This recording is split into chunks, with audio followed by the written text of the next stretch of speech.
watch story, you go climb aboard Uncle Duke's lap, and he's going to tell you a good story. Brother Eugene Braxton, how are you, my friend? Bonjour, Julien, comment ça va? Stu effin' Gerson. Right there to you, buddy. Thank you for coming on in. George Hernandez, good to see you. UFO Toronto, thanks for coming on. Rosemary Brooks, hello to you. Thank you for joining us. Michael Lestuca, Steve Edmond, how you doing, guys? Sinister Vax, always a pleasure. Stephen Edmond, I already said your name, but I'll say it again. Mark Brady, what is happening? And let's see, Major Lee, thank you for joining us. The lovely and talented Brandon, Manitoba's own Manitoba Becky is here. And let's see, who else am I missing? Scott Brown, nice to see you. As we got about 20 seconds left before we're going to launch this one. Cloudy with a chance of UFOs. Good to have you here, my friend. And the gorgeous Marie. Ryan, how are you? Rich Hilke's here, everyone. The Rich Hilke. John Bollerman and Linda Bennett, nice to see you. And guess what? We're going to start this show right now. Here we go.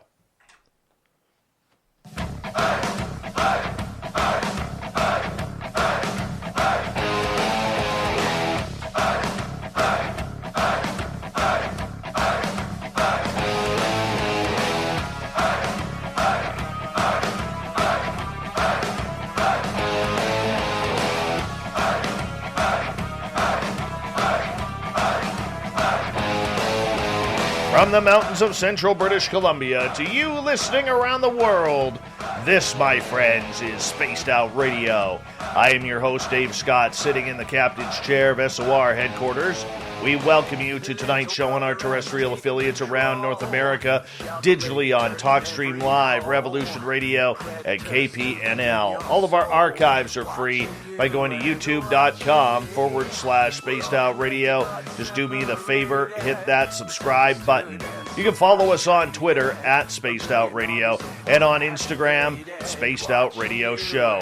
Our website is spacedoutradio.com, where we have a plethora of features for you, including rocking out to Bumblefoot and reading up on Captain Shirk's SOR Newswire.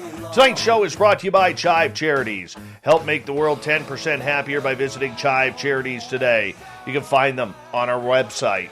With all the hype surrounding the June 25th deadline for the Pentagon to release the UFO files of what they know, what they are hearing, what they are not going to be telling us in the latest round of potential disclosure, this time we're talking about experiencers tonight. The everyday people who have had encounters with UFOs and ETs. Everything has been around the U.S. military up to date, namely the U.S. Navy and their encounters with the Tic Tac shaped objects. But what about the people? People like you, who have had extraordinary encounters with ethereal beings from elsewhere. To talk about this subject, we have Ryan Bledsoe from the famed Bledsoe family, Samantha Mowat, who's a very good friend of mine and of this show, and John Carty. All are experiencers of the unknown and are searching for answers for their lives to continue as normal as possible. Samantha, John, Ryan, welcome to Spaced Out Radio. How you guys doing? Good. Good. Thanks for having me. Entertained. Thank you. Did you just say entertained? That is awesome. I haven't even started the show and Samantha's already entertained. Excellent. You know, there's a reason why I wanted to bring you three on here, and I could have brought in, dozens of people regarding this show. But you three, I think we all have some sort of connection here with everything. Ryan, I've met your father. I haven't had the chance to meet you, but you and I privately have had some pretty deep conversations. John, I've helped you out, in introducing you to a good friend and mentor of mine, Eugene Braxton, in helping with your experiences. And of course, Samantha, you're a longtime friend, and thanks to you, I got aliens, so I'm blaming you for that one. And I appreciate that, and I love you to death. I really do. And, that's the reason why I wanted to bring all of you three on here, because I do have a personal connection with all of you. Now, this panel is full of experiencers. So for our audience out there who doesn't understand what the experiences are, these are people who have had extraordinary experiences that seem so sci-fi that it shouldn't be true, yet it is. And they live with it on a daily basis. And Ryan, I'm going to start with you here, because for a lot of people who may not know yours and your family's experiences, give us the Coles Notes version of how you got to where you are today. Okay. 2007, my father is fishing on a river deep in the woods. We're in the South, North Carolina. And basically, it's a very long story. There's a documentary called UFOs over Earth, the Fayetteville incident. But just since we can't watch the documentary here tonight, what happened was basically these big lights in the sky kind of just showed up and rocked my dad's world, and my brother Chris Jr. was with him. They did see entities that night. They were luminous. They glowed. And it changed our lives. We reported it to MUFON, and NASA and some other institutions showed up at our house, and 14 years later, and here we are. So do you want me to go more into detail? Yeah. How did you end up getting involved with this? Okay. So I was 13 when it happened, and he didn't report it until a year later. So I was a freshman in high school, just typical teenager, weird stuff happening at the house. Next thing you know, Discovery Channel's on our property, and MUFON has their STAR team come out, literally their highest trained investigators, including the director, James Carrion, and they did a Discovery Channel documentary, and I was there for this whole process as a child. In my formative years, I watched all this go down. And really, what hooked me, I think, not only was I seeing the phenomenon myself, but I saw the Harvard regressionist, Michael O'Connell, when he put my dad in the hypnotic trance. It rocked my world. It really opened me up to weird kind of parapsychology, and I went and got a psychology degree, got a religion minor, and I probably spent the majority of my life now trying to figure out what happened from the lens of religious, psychological, scientific, academia, basically. It's just been like a knowledge quest. And here I am today. I'm pretty much ready to share what I've learned and experienced. Right on, and I appreciate that. John Carty, let's talk with you here. I mean, you're somebody who at 15 years old decided to have a holiday away from the family while the family went on vacation, and you had the big boy pants on to stay home alone and do your own thing, and all hell broke loose for you. Yeah, that was a big mistake on my part. That's for sure. So, my parents decided to go on a cruise, and I was invited to go with them. And I decided to stay home. And, that's the night where the abduction took place. It was no one was at the house besides me. It was like a regular day. It was, I never seen anything before this, as far as I know. And, I get into my bedroom, all the lights are on. I get in bed ready to turn the TV on, and like my bed just starts vibrating, and it starts shaking, then it starts jumping off the ground, and it's like all over the place. And at the time, I thought it was ghosts, so I wasn't really scared. I didn't believe in ghosts, but I assumed that's what it had to be. And when it stopped, I just got this feeling in my stomach, and I just turned my head to the right, and there was like two of them looking like directly in my window. And looking back at it, they didn't do anything to like scare me, but I was absolutely terrified. Mm-hmm. It was we had like a staring contest. It was probably like 4 feet away, like outside the window, like with the face against the window, but it's like we had a staring contest. There was no communication or nothing. It probably lasted maybe 20 seconds, but it felt like it was a minute, Yeah. And then all of a sudden I got another feeling, and I look to the left, and I see two pairs of shadows, like two pair of legs, step from the outside of my bedroom door. And their shadow kind of went under the door, and then I felt like I was surrounded almost. And I put my blanket over my head, Mm-hmm. and like I remember like I was afraid of them touching me. That was like my number one concern. Like I don't know why, but I didn't want them to touch me.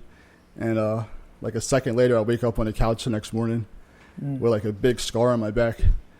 And from that point on, I've been experiencing paranormal stuff pretty often. Now, and that was the beginning for everything. Your shorts were also on backwards too, weren't they? Yeah, and I was like, my legs were hanging off the couch, like I was kind of thrown on. And I remember waking up, I was like, I felt like I had a hangover, and I just wanted to take a shower. And even though I felt the big scab on my back, I didn't put that together with the abduction until like 15 or 17 years later.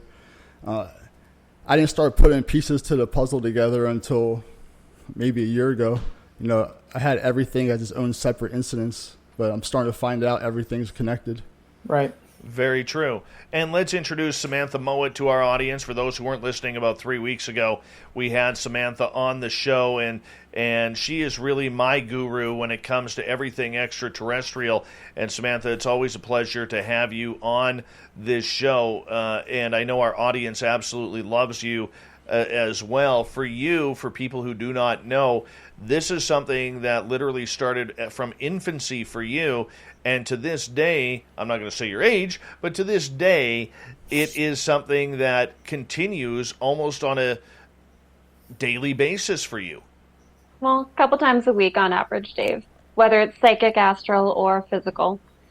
But I understand where these two gentlemen are coming from. It is really intense, and you do go through contact, and it does change everything as far as your perspective is concerned. So, honestly, kudos to both of you for stepping forward and talking about this. You should be really proud of yourselves. It's very difficult with the amount of ridicule that can come forward when you do talk about these things to the general public. Yeah. Thank you. Thank you. Samantha, living a life like you have, I realize it's normal to you, but anybody looking in from the outside, this isn't normal.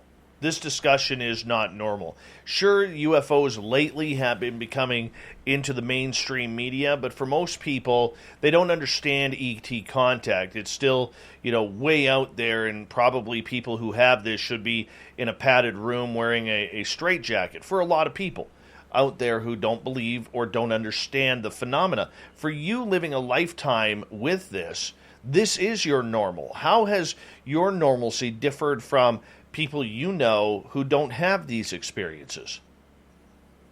Well, I'm not a good gauge of normal, as I think is pretty well apparent when you talk to me for any length of time. But like the two gentlemen that I'm having this discussion with, Ryan and I believe Jared, John, you both. Yes, thank you. But because both of you have gone through contact, what you may not realize is that often this will start even for yourselves in infancy and childhood. Most people don't have one random abduction in their teenagehood and from that point on have abductions. It actually starts earlier, and as you begin to release those suppressed memories, as your father did with hypnotherapy, you'll better have an understanding of what you've actually gone through. And so, yeah, I'm not very good at the whole normal thing, Dave. I mean, hell, I don't get jokes and sarcasm. I'll see things and I go off my own little mind tangent all the time. You've seen how out of reality I am in a lot of ways. Oh, very true. But that's what makes you, though. It's your unique style. I mean, I'll try and crack some sarcasm around Samantha, and she'll be like, "Are you trying to be funny right now?" I'm like, Yes, I was. And you almost feel shame for it. You do. No, I'm teasing. But one thing I wanted to mention is when Ryan was talking, he mentioned the fact that he's looking at the psychology aspect and he's pairing it with the religious aspect for his studying. And I think that's wonderful, because that's one thing maybe the extraterrestrials and multidimensionals focus on, is how science and religion are telling the same story but from different perspectives. And I love that you're covering that. That's amazing. And John, you should be very proud of the fact that when you had your contact experience and you saw the shadow, that you didn't scream or panic. You did a great job. You really did. And I look at this and I think you guys are doing, honestly, an amazing job with this. You have no idea how excited I can feel the energy is around you. So it's great. Thank you. And it really looks like you're doing an amazing job with the rub there. I'm sorry, I'm a cat person. Yeah, he likes to sit on my lap. Yeah, that's awesome. No, but seriously, to go on what you're saying, is that okay, Dave? Are we allowed to just just jump right in. That's what it's about, guys. Cool. My whole thing is, I don't think the truth can really be found unless the opposites are reconciled. Like the mysteries of the East and the West. You've got esotericism, consciousness, Buddhism, whatever. Meet them, it's probably somewhere in the middle. Same with science and spirituality. Truth is somewhere in the middle. So that's kind of my life's purpose, is looking at everything from all angles and saying, well, I grew up reading the Bible. but these beings are not in the Bible. Okay, so the truth may be somewhere outside of the Bible, but there's some truths here, there's some truths there, and that's kind of my perspective. Is the truth? There's not just one truth, but it's really everywhere. You can find it in so many different places: science, spirituality, psychology, etc. But no, I agree. Go ahead. I was just to say that's where I'm coming from. Is I think that you have to look at things from many angles before you settle somewhere. So. What I was actually kind of dying to know is, I think it'd be really good for the audience and for me, because I'm super curious about this. What kind of beings did you guys meet? What did you see? Like, what were they? Do you mean me? Do you mean us or me, as in the Bledsoe family? Of you, like, I want to know what. Would you like to go first, John, or? Sure. What I saw, I guess I would consider a typical gray. Yeah. It had like a blotchy brown tint to its skin. It wasn't like completely gray. And a completely featureless face, 100% featureless. Just a line for a mouth, 2 holes, and big eyes. That was it. That was completely it. It looked perfect, I guess I would say, if I had to describe it. Mm-hmm. Well, how tall were they? I would say about 4 feet. Okay. I'm able to guess that because they were standing on a roof above a first floor patio, and my bedroom's on the second floor, so I can tell by like kind of how high their heads were to the windows. So I think 4 feet's pretty close. And there was 2 of them, and one was like a little slightly smaller, slightly slender. I kind of think it was like a male and female thing. But I agree. I kind of felt that more than anything, and I felt like they were there, like, I don't know if to help me or they were concerned with me. I didn't feel any bad vibes whatsoever, but I was still terrified, and I still kind of am to this day. But I got good vibes off them, but I was still scared, if that makes sense. It does make sense. Yeah. Yeah, same. So, my brother Chris Jr. was 17. You said you were 15, John, when you had your first? Yes. Okay. So, terribly young, way too young. People don't really get that. They read this on the internet, and they're like, oh, they're probably lying or they're probably crazy. They don't take a step back and think like, wow, he was 15. He was a child, I was 13 when this stuff happened. I get it. I feel the anxiety, to look people in the eye and say, hey, I experienced this. And then you just know that they think you're lying. They think you're crazy, whatever. So I feel for you. I really feel that. So like I said, when I was 13, this stuff happened. My brother Chris Jr. was 17. He was with my father out in the woods, and what he saw could be described. It was about 4 foot tall, like your encounter, and they glowed. Their body, it was like they were translucent like glass, but they glowed like kind of like moonlight. Mm-hmm. And they had these big round red eyes that would blink like this, like shutters, right? And when they looked at my brother in the eyes, he was, for lack of better words, paralyzed. He couldn't move. He couldn't run, scream, shout, cry, whatever. Meanwhile, my dad was about a 15-minute walk away because they were really in the woods, so they had to, take these little hikes. It's about a 15-minute walk away, and he sees these big balls of fire in the sky. They meet up after a few hours. My dad has missing time. They kind of get back together, and they realize they both saw weird stuff. They rush home. They think it's the end of the world. And then my dad sees the same beings that my brother saw, the little 4 foot tall, luminescent, red-eyed, whatever. Fast forward about 10 years. I'm in my early 20s, at this point. This was still several years ago from today. I'm in my house, chilling, kind of relaxing on the bed, but I'm not going to sleep. The light's on, and I have a friend there sitting next to me, and we're talking. And we see one of these things standing in the corner of the room. It wasn't glowing. It was translucent like glass, but there was no glow. There was no light. And it had big round eyes, arms, legs. It was about 4 foot tall. The top of its head was by the doorknob on my door. So it was kind of weird how all those years later, this thing popped back in for another visit in my bedroom, and it was like magic. It never even opened the door. It never knocked. It just, boom, it just appeared in our vision and then blinked out. So to me, it was more like magic than technology. But I totally get where you're coming from with the perspective of magic, but that's the multidimensional beings. They're not Right. necessarily extraterrestrial. But when you see the eyes that are glowing, it's because they're actually typically sending you telepathic information, and it's actually putting you into a catatonic state, meaning altering the brainwave pattern that's going on within your brain and make it so you go into an altered state of being. And it's not necessarily to have negative control over you. Quite often, it's just so that they can approach you without you freaking out. And in Dave's case, possibly pummeling them. So yeah, with love. Never really got to that. I was kind of paralyzed when you decided to take me into a forest and show me a 10 to 12 foot extraterrestrial in the middle of the day. I mean, that was my introduction to Samantha. For those who don't know, I met her 25 minutes before her and I walked into a forest, and she decided to say, "Hey, I think they're here." I'm paraphrasing here. I think they're here. Do you want to go check it on out? Sure. What the hell? Just saw a UFO land on this property 5 days previous, and we walk into the forest and about 100 yards in, and she goes, "Dave, I don't want you to be afraid. I want you to look that way." And she points north. I turn and look, and 200 feet away from us, there's a very lightly tan-colored 10 to 12 foot extraterrestrial standing there in the forest. And the funny part about it is, I thought I could handle that.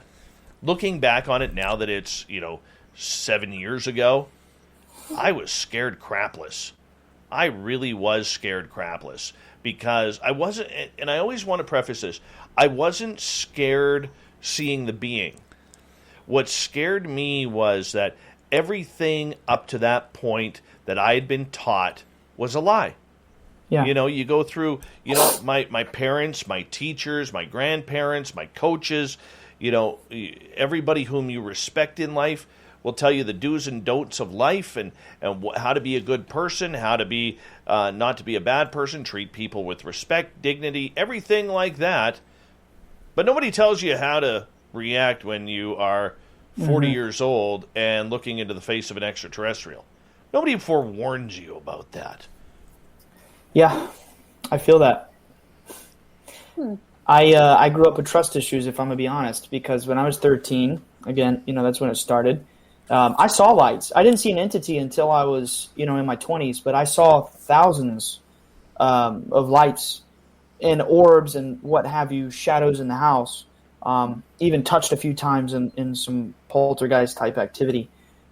That started when I was 13, and I still grew up with people telling me that stuff wasn't real. So I really grew up an out-of-the-box thinker.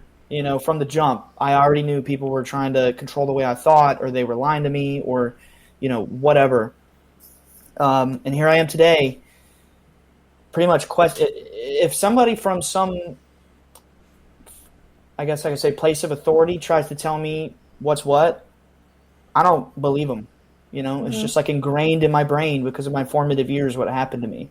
Maybe it's for the good, I don't know, but I totally get what you said, Dave, when you said that, nobody prepares you for that kind of like shattering your reality. Everything you learned was wrong. I was pretty much raised in that mindset. I was kind of the opposite, actually. I remember in elementary school believing in aliens, thinking they were a god or something, Yeah. It's weird because it was just one thought in one day of elementary school, but I always remembered it. So I was obviously shocked seeing them, but I already believed in them and kind of had an idea what they looked like. I was more shocked that they were in a tight-knit suburban neighborhood where the houses are like 20 feet apart, and you can look, and they were on my roof, and you can just look down at like 30 houses. Like, that's what caught me off guard, because I believed they only come around like highways in the middle of nowhere or farms. Right. For some reason, that was one of the first things I thought, is like, how are they in the suburbs? John, I'm going to get you to hold right there. Samantha, Ryan, please just sit back, relax. We're going to go to a break here at the bottom of the hour. Experiencers Speak, June 25th. Samantha Mowat, Ryan Bledsoe, John Carty. We're going to continue on, and we're going to find out what they think about what's coming up next with the Pentagon and the U.S. government.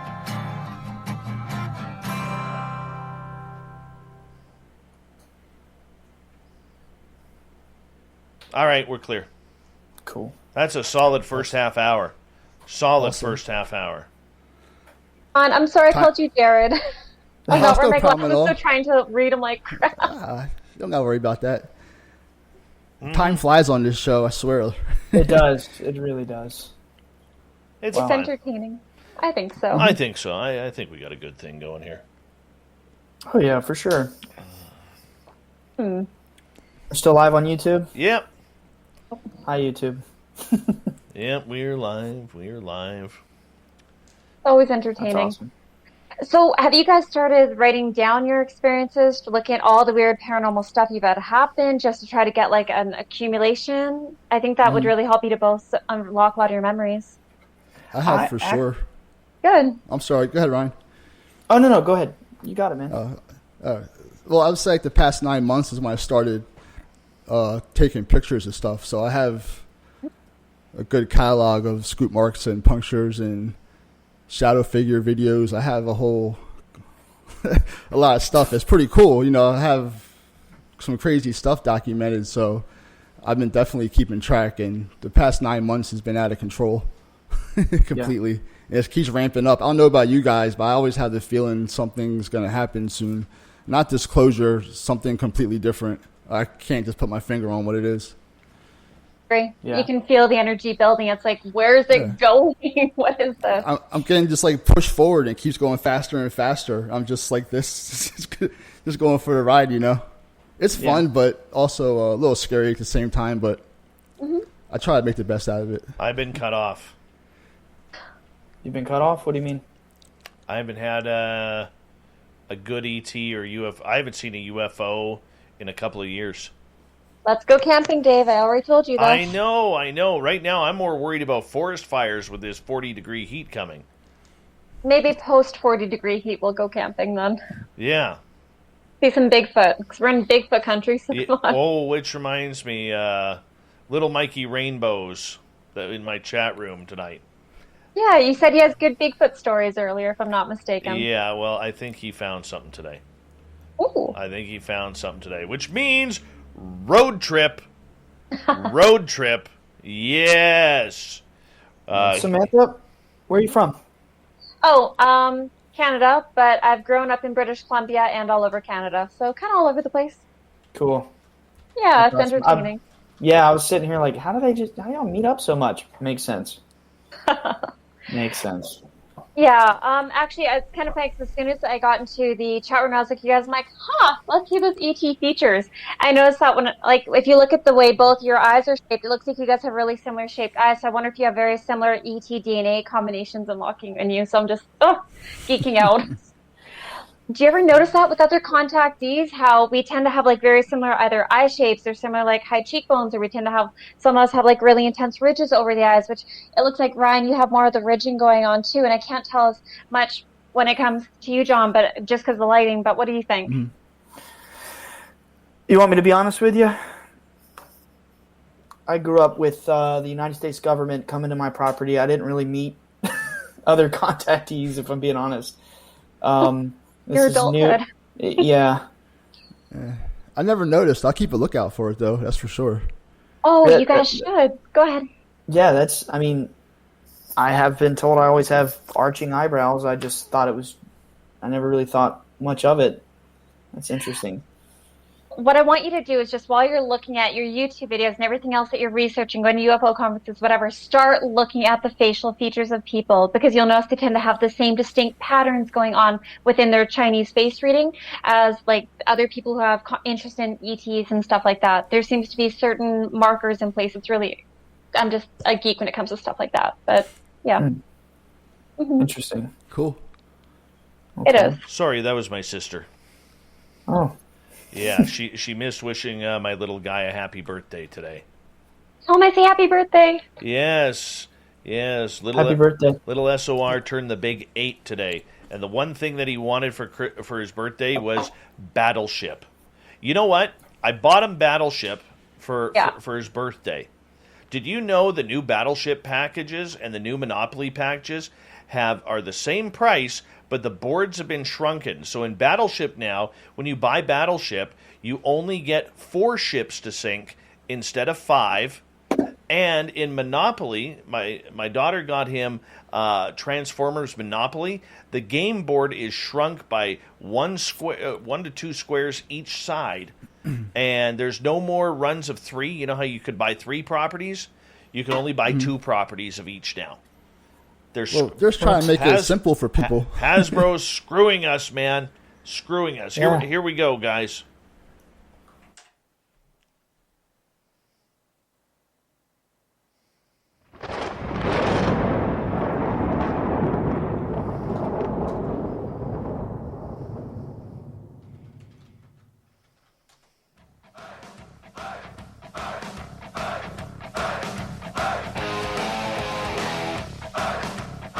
Second half hour of Spaced Out Radio is now underway. My name is Dave Scott. Thank you so much for joining us. We really do appreciate earning your listening ears. Want to remind you that if you've had portions of this show or others, you can check out our free archives by going to youtube.com/Spaced Out Radio. Just do me the favor, hit that subscribe button. Our website is spacedoutradio.com, where we have a plethora of features for you, including rocking out to Bumblefoot and reading up on Captain Shirk's SOR Newswire. Follow us on Twitter at Spaced Out Radio and on Instagram at Spaced Out Radio Show. Experiencers Speak, June 25th. We have Samantha Mowat, Ryan Bledsoe, John Carty, and we are talking about the experiencer side of ufology and discovery. And personally, John, I feel it's going to be a position of nothing. We're not going to get anything, and they sure as hell are not going to release anything to do with experiences or ET contact. How are you feeling about June 25th? I agree 100%. That's how I always felt. I've felt that way for a while, you know. Why would they willingly give up information like that? You know, I think they only tell us what they have to tell us in regards with everything, you know. And, you know, they've been lying for so long. It would just make them look so bad. They have no reason to tell us. They'll only tell us if they have to tell us or they're forced to tell us. That'll be the only way that happens, in my opinion.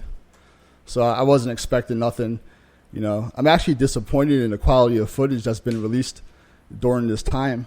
I feel like it's kind of a slap in the face, personally. These fuzzy, grainy videos, you really can't tell what it is, you know. I think the whole thing was a mess. I wasn't expecting anything from the beginning. I was just, you know, I feel disappointed, you know. Mm-hmm. So, you know, it sucks.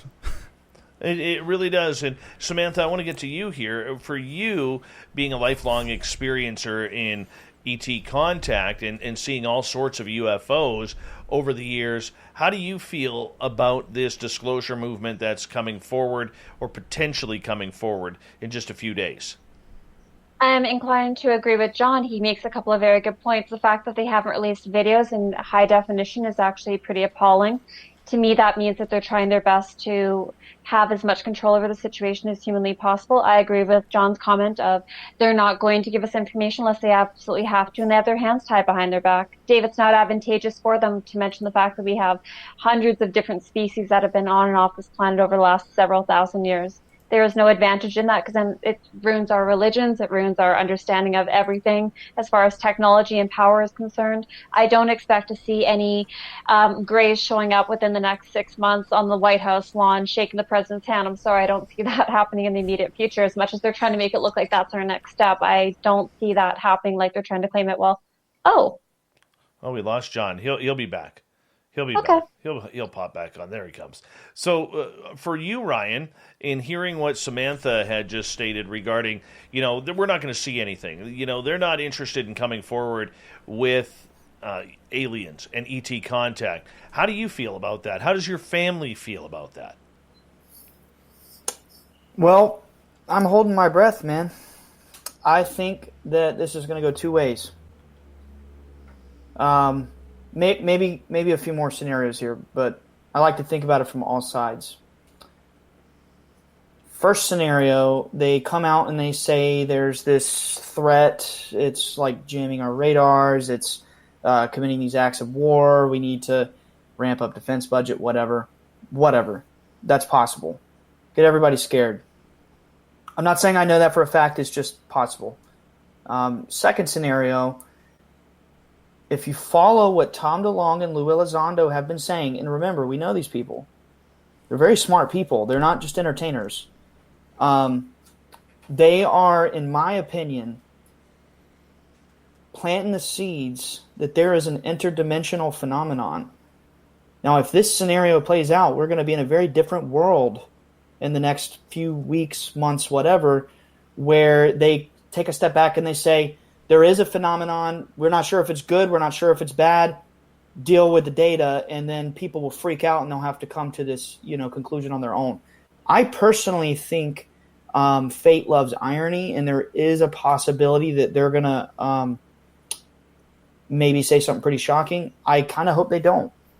I don't, I don't know. This isn't like I know for a fact, but I'm definitely holding my breath. I'm very much anticipating what they're going to say in the next 2 days. I don't know. Could be something, could be nothing. I do want to say, because it weighs on my conscience, that if the United States government comes out and starts saying that it's all negative, it's all a threat, we got to ramp up our defense, whatever. Personally, you're being abused if they come out and say that. Don't let yourself be abused. Let's just hope they don't say that. I'll leave it there. But here's the problem, guys. The government has full control of this narrative. They have eliminated the experiencers because they haven't talked aliens. They've talked UFOs, or UAP, but they haven't talked aliens. Next, if you look back from what I'm hearing, from what Lou Elizondo and others have told me, we're not going to expect this report to have anything prior to the 2004 USS Nimitz incident, which means no Phoenix Lights, no Shag Harbor, no Roswell, no Kecksburg, no Marfa Lights, nothing, which I think is a slap in the face to ufology. They're focusing straight on, it's almost like in 2004, all of a sudden, oh, look, there's Tic Tacs in the air. Look what we found. And trying to make us play stupid. Mm-hmm. And then number 3, the way the media, and this is something that I have argued with a lot of big-name people in ufology. The media has never wanted this story. And number 2, the way they are asking questions, you could tell that they don't know what to ask. They don't know where to formulate their questions, how to formulate them, what should they ask. And I know these questions, whether it's to Lou Elizondo, Chris Mellon, or any of these people, are not pre-screened. They are going at it. But the media is showing their infancy in regards to this topic. But like my good friend Bruce Claggett said, I don't know if any of you caught it, but just a couple of nights ago, I did a full media panel on this subject with professional journalists from fields of radio and blogging and everything. And the one thing my buddy Bruce Claggett said out of Vancouver is he said that the reason why we're seeing those questions the way they are is because the media is unprepared, but there is no such thing as follow-up journalism, investigative journalism anymore. There's very few that are doing that because there's not enough time. So you'll have a reporter in the newsroom who will literally be working on one UFO story from, say, 9 in the morning until 11, but 11 to 1, they got to cover a press conference about, homeless shelters or drug addiction. And then from, 1 o'clock till 3 o'clock, they have to cover another subject. So they have no time to actually get into the real goods in the heart of the subject. And I think when you combine all of that, it is killing this topic, Samantha. I agree. I'm agreeing with you. It's just, Dave, it's frustrating when we look at this aspect because we're not going to get the information we're wanting. And I'm agreeing with Ryan with the fact that if they do release information and it does go into fear-based type capacity, it is going to unfortunately rally a lot of the masses to go in a negative spin and hand over all their rights and all their control, which is what I'm afraid of happening as well. So I can fully agree with Ryan's concern with this. It would be abuse. It would be horrific abuse. And they are avoiding the contactees very deliberately at this time. You can bet any journalist worth their salt knows bloody well that there's contactees out there, because they would be researching into this, but they're not allowed to talk to us and release that information, unfortunately, because there are, unfortunately, some crazies in our industry, people that are mentally imbalanced. And there does seem to be some difficulty for these people to be able to discern who is legitimate and who isn't. So, John, what's your thoughts? I agree with that. I also think they don't take it as serious as they, make us think they do. You can see sometimes the way they say, UFO, or, they say it in a weird way, like it's kind of like slightly a joke still, like that. I kind of see it that way. And, if they really thought these were really alien spaceships, do you think they would put a little more effort? It's a pretty big deal, I would think, right? So I don't think they're taking it as seriously as they're leading on, is the way I see it. I can agree with that. I would agree with that, too, to a point, in the fact that the media, though, and I know this from working in a newsroom, we never wanted this story. Every time, and I've said this a few times on the air over the years, every time I was sitting in the newsroom when somebody called about a UFO, we'd be, okay, what kind of drugs are you on? How much have you had to drink? I called into my old newsroom to report a UFO, and my buddy John, who I've known and worked with at this point for like 5 years, answers the phone. He's like, hey, Dave, how much have you had to drink tonight? I'm like, dude, nothing. That's why I'm calling you, to see if anybody has reported anything, And he was like, yeah, have a good party, Dave. Click. And I'm one of them. I'm one of the dudes. And this is how I was treated, right? But that's the way it kind of pans out in the newsrooms. And that's what's unfortunate about it, But, I mean, kudos to the mainstream media. At least they're talking about the subject. But I think the way they're covering it, Ryan, has totally played into the narrative that this is a United States Navy problem. It is a security problem. It's the Russians. It's the Chinese. And I think the majority of us, Ryan, are sitting here saying, boy, are you really missing the mark here? Yeah. I mean, I don't know. I have met some pretty crazy people in this field. I've said it on your show. And I can tell you, although the media, as far as journalists, reporters, whatever, they may not take it seriously, but I can tell you with a fact, since I was a teen, I've met these people. I've met NASA. I know that in the highest levels of military and intelligence secrecy, they do take it very serious. They are very, very engaged with the discussion. Make of that what you will. That could be the accounts on Twitter that you think are your buddy, but they have a little dog profile picture. Well, slow down. Don't trust so many people on the internet. There's a reason I'm not super responsive. I've met the spies, right? They're very engaged with the narrative and the subject. They're very much steering it. Who's they? Just think about it. And I don't know. I'm really. I don't know. It's hard to put my thoughts into words because I have met these people. I have made some friendships that are public that happen to be spies, but then some of my opinions aren't exactly. You see where I'm coming from, Dave? I know exactly where you're coming from. I'm just sitting here praying that you answer this question instead of dodging it. Okay, ask it again. Ask it. I'm well, sorry, okay. No, I think time. You're doing great. Don't get me wrong. Samantha's like, uh-oh. Don't do it, Dave. Don't do it, Ryan. Sometimes I dodge things by habit. It's just the way I was raised, man. Let's break down that barrier. Okay. Ask it again. Well, let's talk about this, because I think a different angle on this is the social media aspect of everything. Never mind the mainstream media, but I mean, you brought up a good point. I was going to bring this up later on, but I've been told, and you have confirmed it here, but I've been told by some pretty high up people that are very much promoting UFO Twitter right now, saying that a lot of these profiles that are interacting with UFO Twitter are actually spies wondering what is going on in the UFO world, because there is so much news going out on UFO Twitter regarding this subject, and that the Pentagon is filled with Twitter handles from from these spies checking on in. Now, for a lot of people, that may sound a little paranoid, but they're wanting to know what the experiencers are going through. They're wanting to know where these reports are coming from, and potentially they want to know who's leaking them. Mm-hmm. I can tell you this. I put out a photo of a document that was sent to me by a spy. Technically, I could be considered a leaker. I got in trouble for that one. It's a pretty funny story. It's a document written by a DARPA scientist involved with a multimedia group who is pushing for. Do you get who I'm talking about? Hal Puthoff? Yes.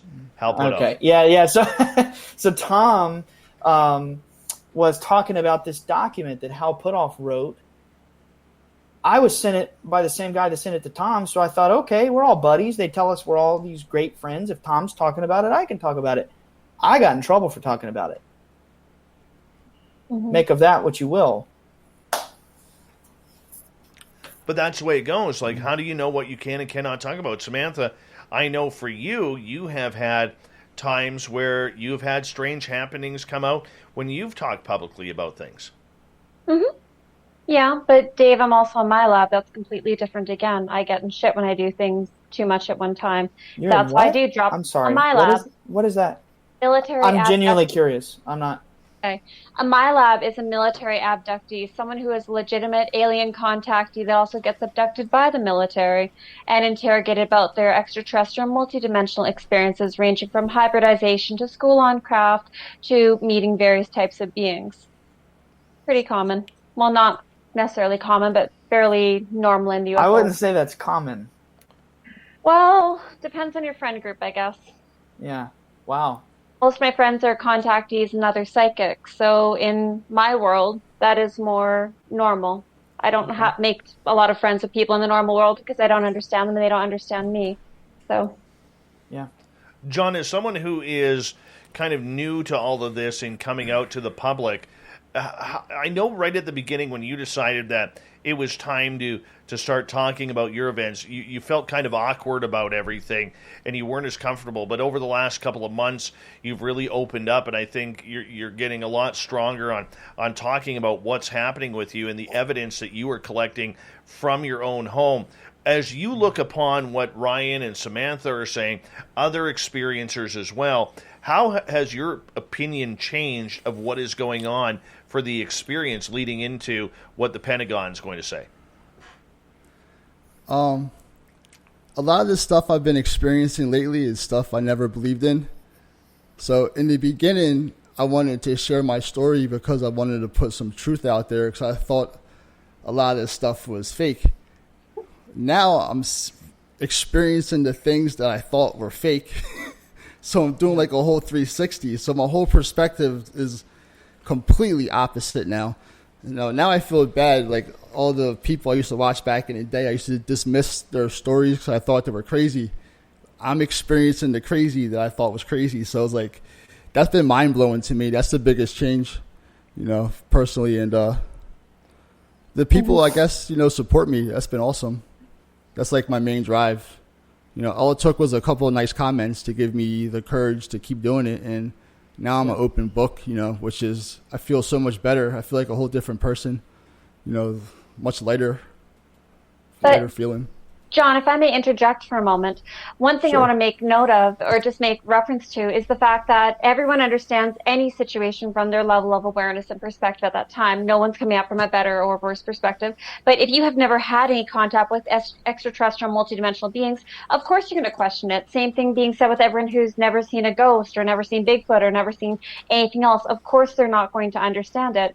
But as you've gone through this evolution of consciousness, of course your perspective on this matter and things that you thought were crazy and okay, that person's obviously full of potato chips or whatever the heck you want to say on the air, and how that changes with time for you. Of course, that same thing's happening to a lot of people. So the reason you're feeling this strong compulsion within yourself to start sharing your experiences is people that are just behind you on the awakening curve are finding stories like yours, like mine, like everyone else's, and they're starting to be like, hey, I've had similar things happen. Okay, maybe that wasn't a crazy dream. Maybe my Uncle John wasn't crazy because these other people are having it too. Maybe there's more evidence behind that. So I'm glad you guys are sharing. Yeah, thanks. Yeah, it's cool. Like, after I do a show like this, and like one person will contact me and say, like, you helped me put a piece to my story together by what you said. Like, to me, that's the most awesome thing in the world. Yeah. It makes everything worth it for sure. Yeah, it does. Do you think experiencers are getting ripped off in this latest round of disclosure, Ryan? Did you say experiences or experiencers? Experiencers. Like, could you elaborate so I could? Well, just in the fact that this topic right now is all about the military. It's not about sightings. It's not about Travis Walton. It's not about Chris Bledsoe. It's not about Betty and Barney Hill or, Calvin Parker or Samantha Mowat or anybody in regards to these topics. It's strictly about the military. Are the experiencers getting ripped off?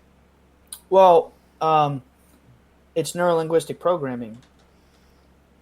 That's kind of like the thing is the narrative at the moment is to get people focused on this at a military perspective. It's all militarized. It's all they're jamming radars. I saw that recently. It made me want to puke. Who cares? It's an interdimensional phenomenon. There's thousands of people out there saying it. I mean, it healed my father of Crohn's. There's reports that we have sent to the Pentagon, the Bledsoe family. We'll start there. For 14 years, people have come to my property. They've been healed of cancers. They've been healed of whatever, tumors, strokes. They have reports of this. They know that it's not all evil, but they're talking about it jamming radars, right? So to me, it's neurolinguistic programming. Speak a specific pattern to get people to believe a certain thing. So, yeah, I do think experiencers are getting ripped off, but it's deeper than that. Mm-hmm. Samantha, what's your opinion? I fully agree with Ryan when he's saying make it the narrative, repeat it often enough, people will believe it because that's what they've heard over and over. It's the same principle the Nazis used in World War II with make a lie, keep it simple, repeat it over and over, the people will believe it. Repeat it. Make them laugh, too. You make them laugh. Like, a lot of these talk shows, they make you laugh, and then people believe what they're saying is true. They're very smart, these people, the media companies and whatnot. It's NLP, neuro-linguistic programming. Mm-hmm.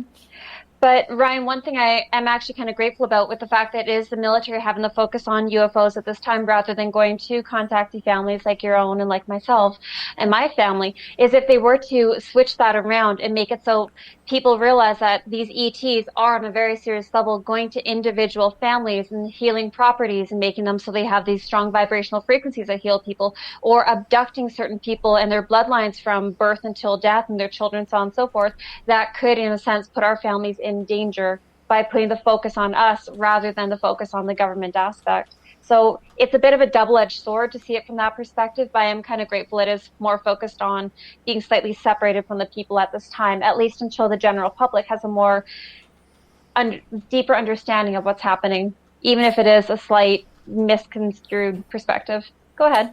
I hear what you're saying. I will say that in the 14 years that my family story has been worldwide, on TV, whatever, we get messages from every continent, except for Antarctica.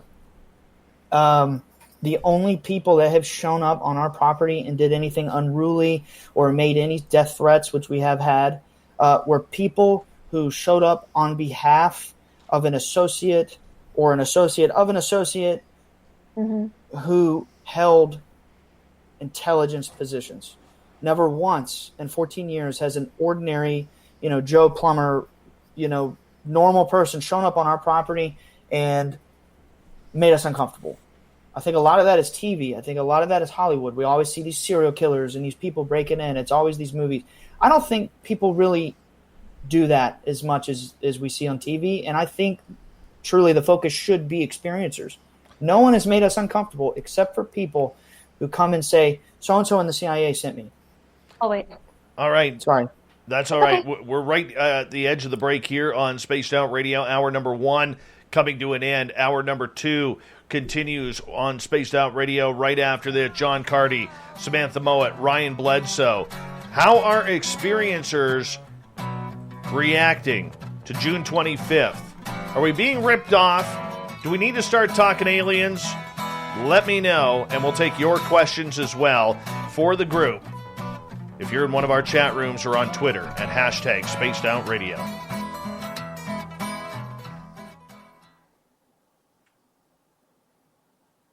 All right, we're clear. I'm just going to quickly run my dogs out. I'll be right back. You guys chat away with the YouTube audience. Of course. So, Samantha, I kind of caught little bits and pieces, but you said you're a lifelong experiencer? Yes, my family has been having contact with extraterrestrials and multidimensionals for multiple generations, ranging from my great-grandparents, my grandparents, my parents, my siblings, my cousins, my aunts, my uncles, and now my children. Oh my God. How do you... Normal? Yeah. That's not normal.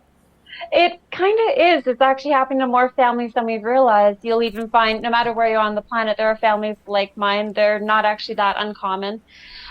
You'll find that with a lot of these families, we tend to get bred with other contactees, so we don't necessarily choose our relationships. They kind of get orchestrated by the extraterrestrials and multidimensionals. And so we tend to find other contactees that we have an instant connection with, and then we end up dating them, marrying them, breeding with them, so on and so forth. Breeding. Wow.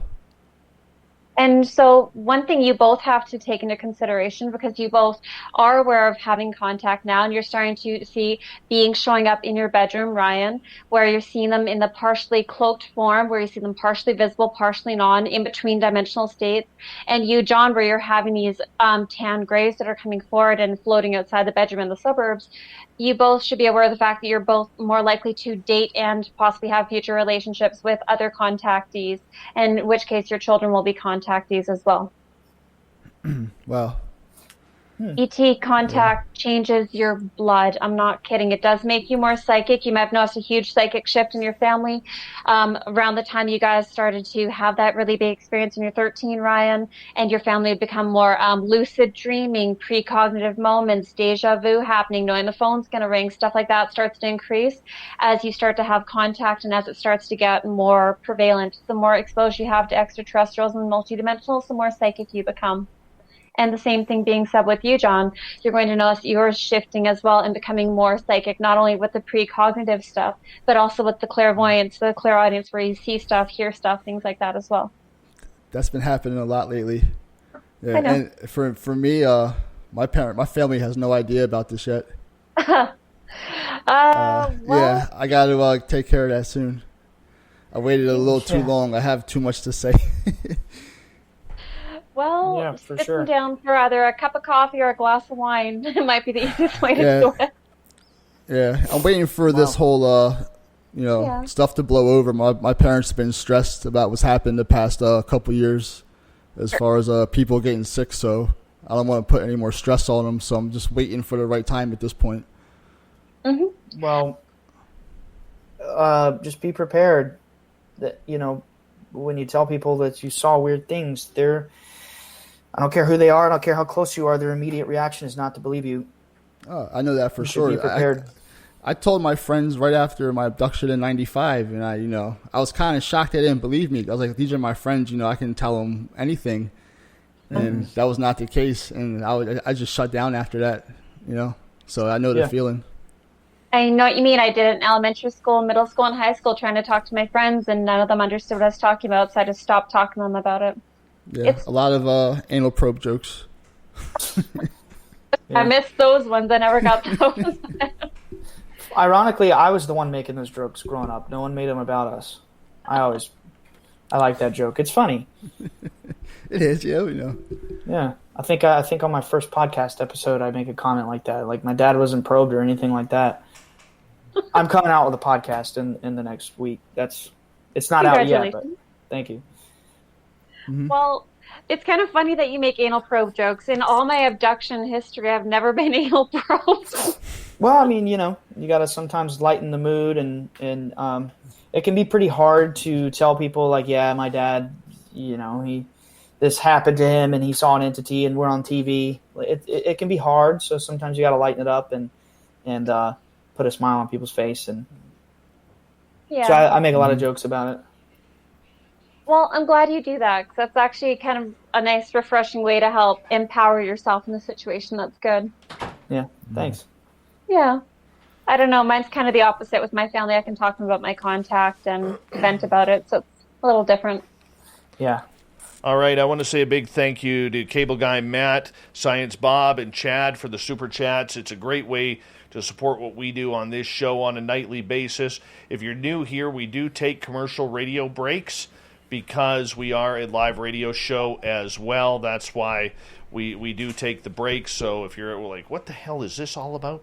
That's the reason why. And you get to hear the kind of behind the scenes of everything that is going on. And I appreciate that. Hit that subscribe button, ring that bell if you don't mind. We'd greatly appreciate it if because we are here 7 days a week, 9 p.m. Pacific, midnight Eastern time, and we always got high-quality live programming for you. So I hope you enjoy what you are hearing tonight. Hi to Akinator. Welcome back to the show.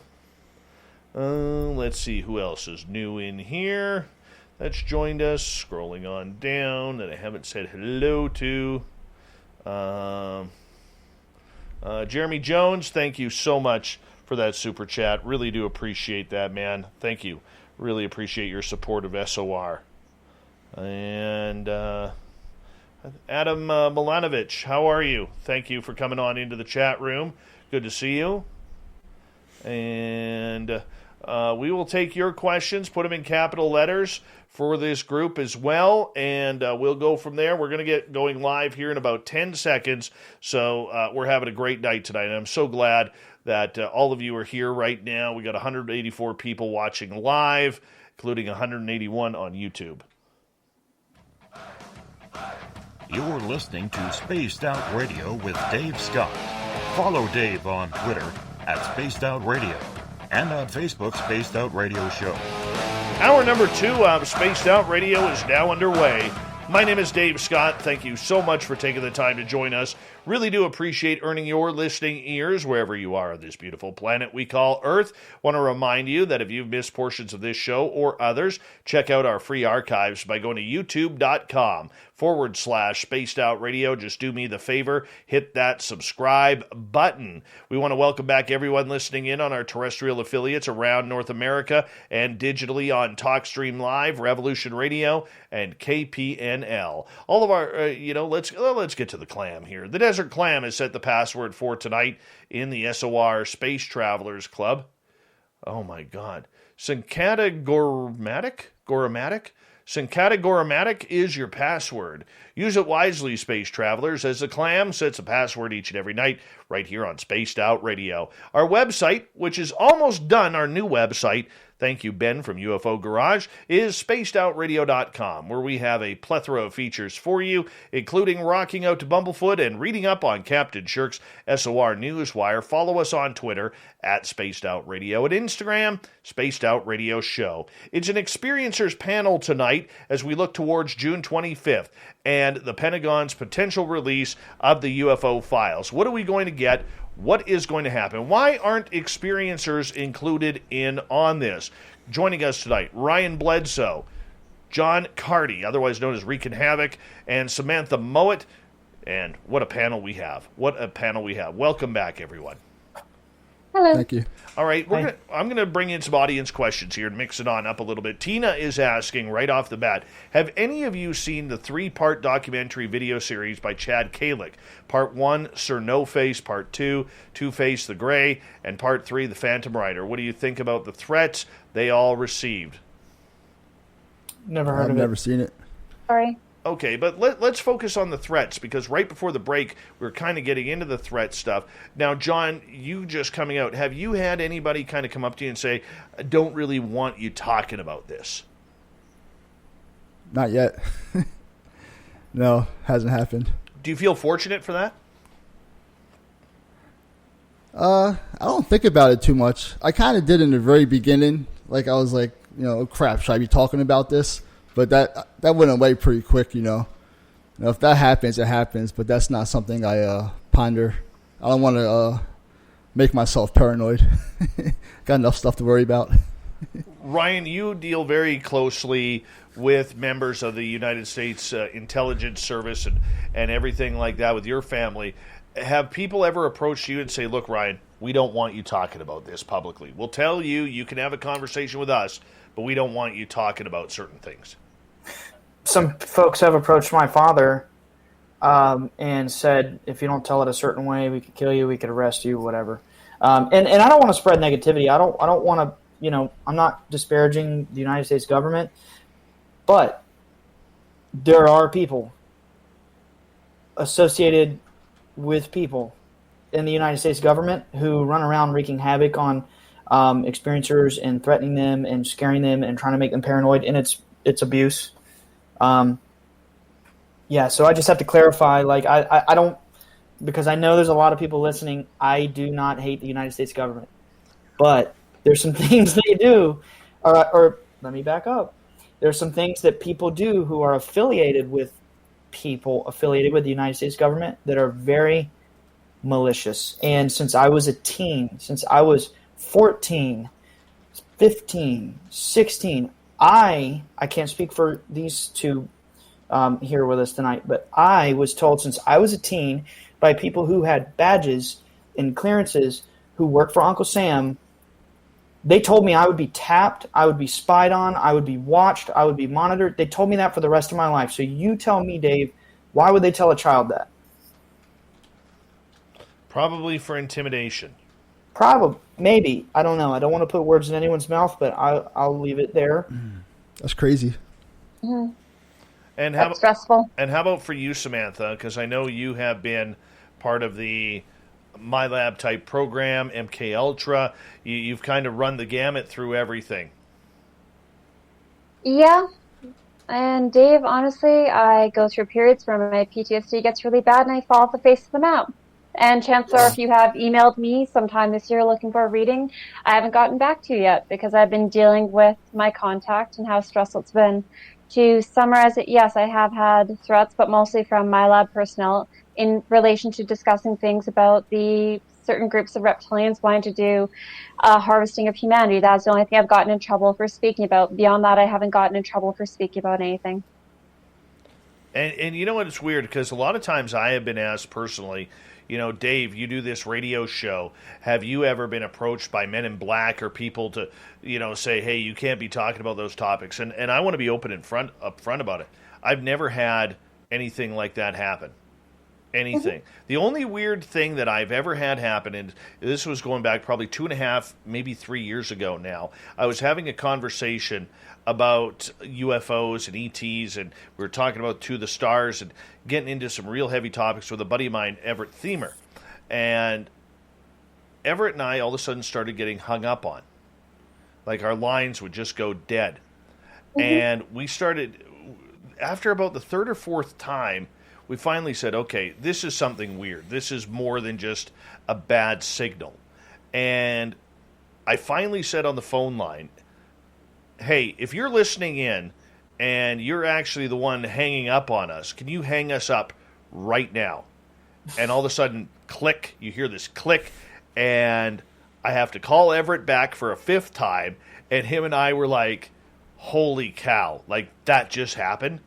And he was like, yeah, he goes, this is kind of weird. And I think it happened one or two more times after that, and then they just kind of left us alone. But it was the weirdest thing. Never had that happen before. But that's the strangest thing. I've never had, black ops vehicles or blacked out vans or cars, sitting in front of my driveway. I've never been followed. I've never had anything along those lines with the topics. Remote viewed? Oh, yeah. We've been remote viewed for sure. And Samantha and I have talked about that over time as well as some other people that I've dealt with. But never, ever have I been threatened. Let's go to Scott here. Scott is asking, have any of you or any of you aware of the well-documented Colaris case in the 1970s? Mm-mm. No. Never heard of it. Me either. No. Me either. I thought I would ask it anyways. But as we move forward here, and the real focus is on the 25th and the fact that experiencers are being let out. Samantha, what's your idea of this being strictly focused on the U.S. Navy right now? Not even any of the other branches of the military or any of the allies for that case? Well, Dave, I don't have a terribly strong opinion about it. The fact they're focusing on the Navy rather than the other branch of the military might be because they're trying to not scare the public. By focusing only on one branch, it has a degree of separation. If everybody's involved, then we should all be panicking, is how the general public would perceive such a matter. But if it's only one branch in the Navy, then a lot of people will have a form of disassociation or separation to it, at least in my point of awareness. If it's Air Force, then people are going to be like, okay, we're going to be terrified of the skies. If we're looking at the Army, okay, well, they're trying to weaponize and protect us. So I do believe that with that degree of separation, they're choosing the one that they think is the best suited foot forward. How about for you, John? Do you mind repeating the question? Just in regards to the entire focus being on the United States Navy. We're not talking about any other of the branches. We're not talking humanity. We're not talking, people like us having these instances and these occurrences. I think it's all about their testing out UFOs. Basically, is what I think it boils down to. I think the footage is test flights that are being tracked. I think it has nothing to do with ETs whatsoever. Because if it did, why would it be secluded just to the Navy? And honestly, why would it be just the United States? That's what I find a little fishy. I think that if real disclosure would happen, wouldn't it be like a worldwide event? I think it's kind of weird, one country kind of leading the way, in my opinion. Now, I don't follow any type of ufology news whatsoever. You guys know way more than I do. I just kind of see what I see and kind of leave it at that. So that's the way I perceive everything. Ryan, I want to kind of rephrase the question for you because I think, with what your family has gone through, it's a little bit different than what a lot of even UFO experiencers or ET experiencers have gone through. Knowing the fact that you guys are pretty much studied by the U.S. government, looking for everything from the lady to, UFO sightings and ET contact, do you ever feel like your family is almost like a hidden guinea pig in a cage? Yeah, sometimes. You want to know my honest opinion? My honest opinion, what the government thinks about my family? Yes. I think they know without a doubt that what's happening to us is 100% real. And they kind of watch and listen to see what's going to happen next. Mm-hmm. I mean, if I'm being honest, watch the interview where, well, I shouldn't talk about other shows. We're on Spaced Out tonight, but Lou Elizondo was recently asked in an interview about my family, and he had this I wasn't going to address the Bledsoes, and he had this very, very nice, thoughtful, circular response, making sure he didn't put down my family, but also not endorsing us, saying we're wonderful people, we're not liars, but he doesn't have proof, but he believes us, but he can't prove it. And it was this circular thing. Anyway, they know that there are people like us who are having real experiences. My family just happens to, for some reason, be on a big scale. I don't know why. And I really think they watch the experiencers to see what happens next, because I'm going to be honest with you, based on the people I've met, they're not sitting in rooms chatting with aliens. That's Hollywood. They're not doing it. This is an interdimensional phenomenon. It's beyond their capabilities. I know that when they did the Skinwalker Ranch thing, they couldn't even capture it without it messing with them and terrifying them. And it's no, you're not going to pin us down. Did I dodge the question, Dave? No, I think you're nailing it. You're nailing it pretty good. You want to continue? So, yeah, sure. I do this thing where I get in. I'm like my dad, man. We like to just ramble and ramble. But, anyway, so I think they know for a fact that experiencers out there are the real deal. My father just happened to report his case 14 years ago before this viral internet age, and they came in, they did the little documentary. Now it's everybody's going to the internet and they're reporting stuff. You know what I mean? They can't keep track of everybody. Anyway, right place, right time, and I do feel like we're kind of like a guinea pig. How do we interface with the experiencer? I have a question for you real quick. Who did you report your incident to? Your father originally? MUFON. I try to do the I tried to do the same thing, and they completely ignored me. It's a different, they ignore most people. Two That's what they times, told us actually, back yeah. then. In 2007, they said they get 2,000 reports a month, and they don't even, necessarily have the time to look at them all. There are thousands and thousands and thousands of people out there reporting sightings. They know that people are seeing these sightings. It doesn't belong, the phenomenon. It doesn't belong to the government. It doesn't belong to the military. It doesn't belong to any country.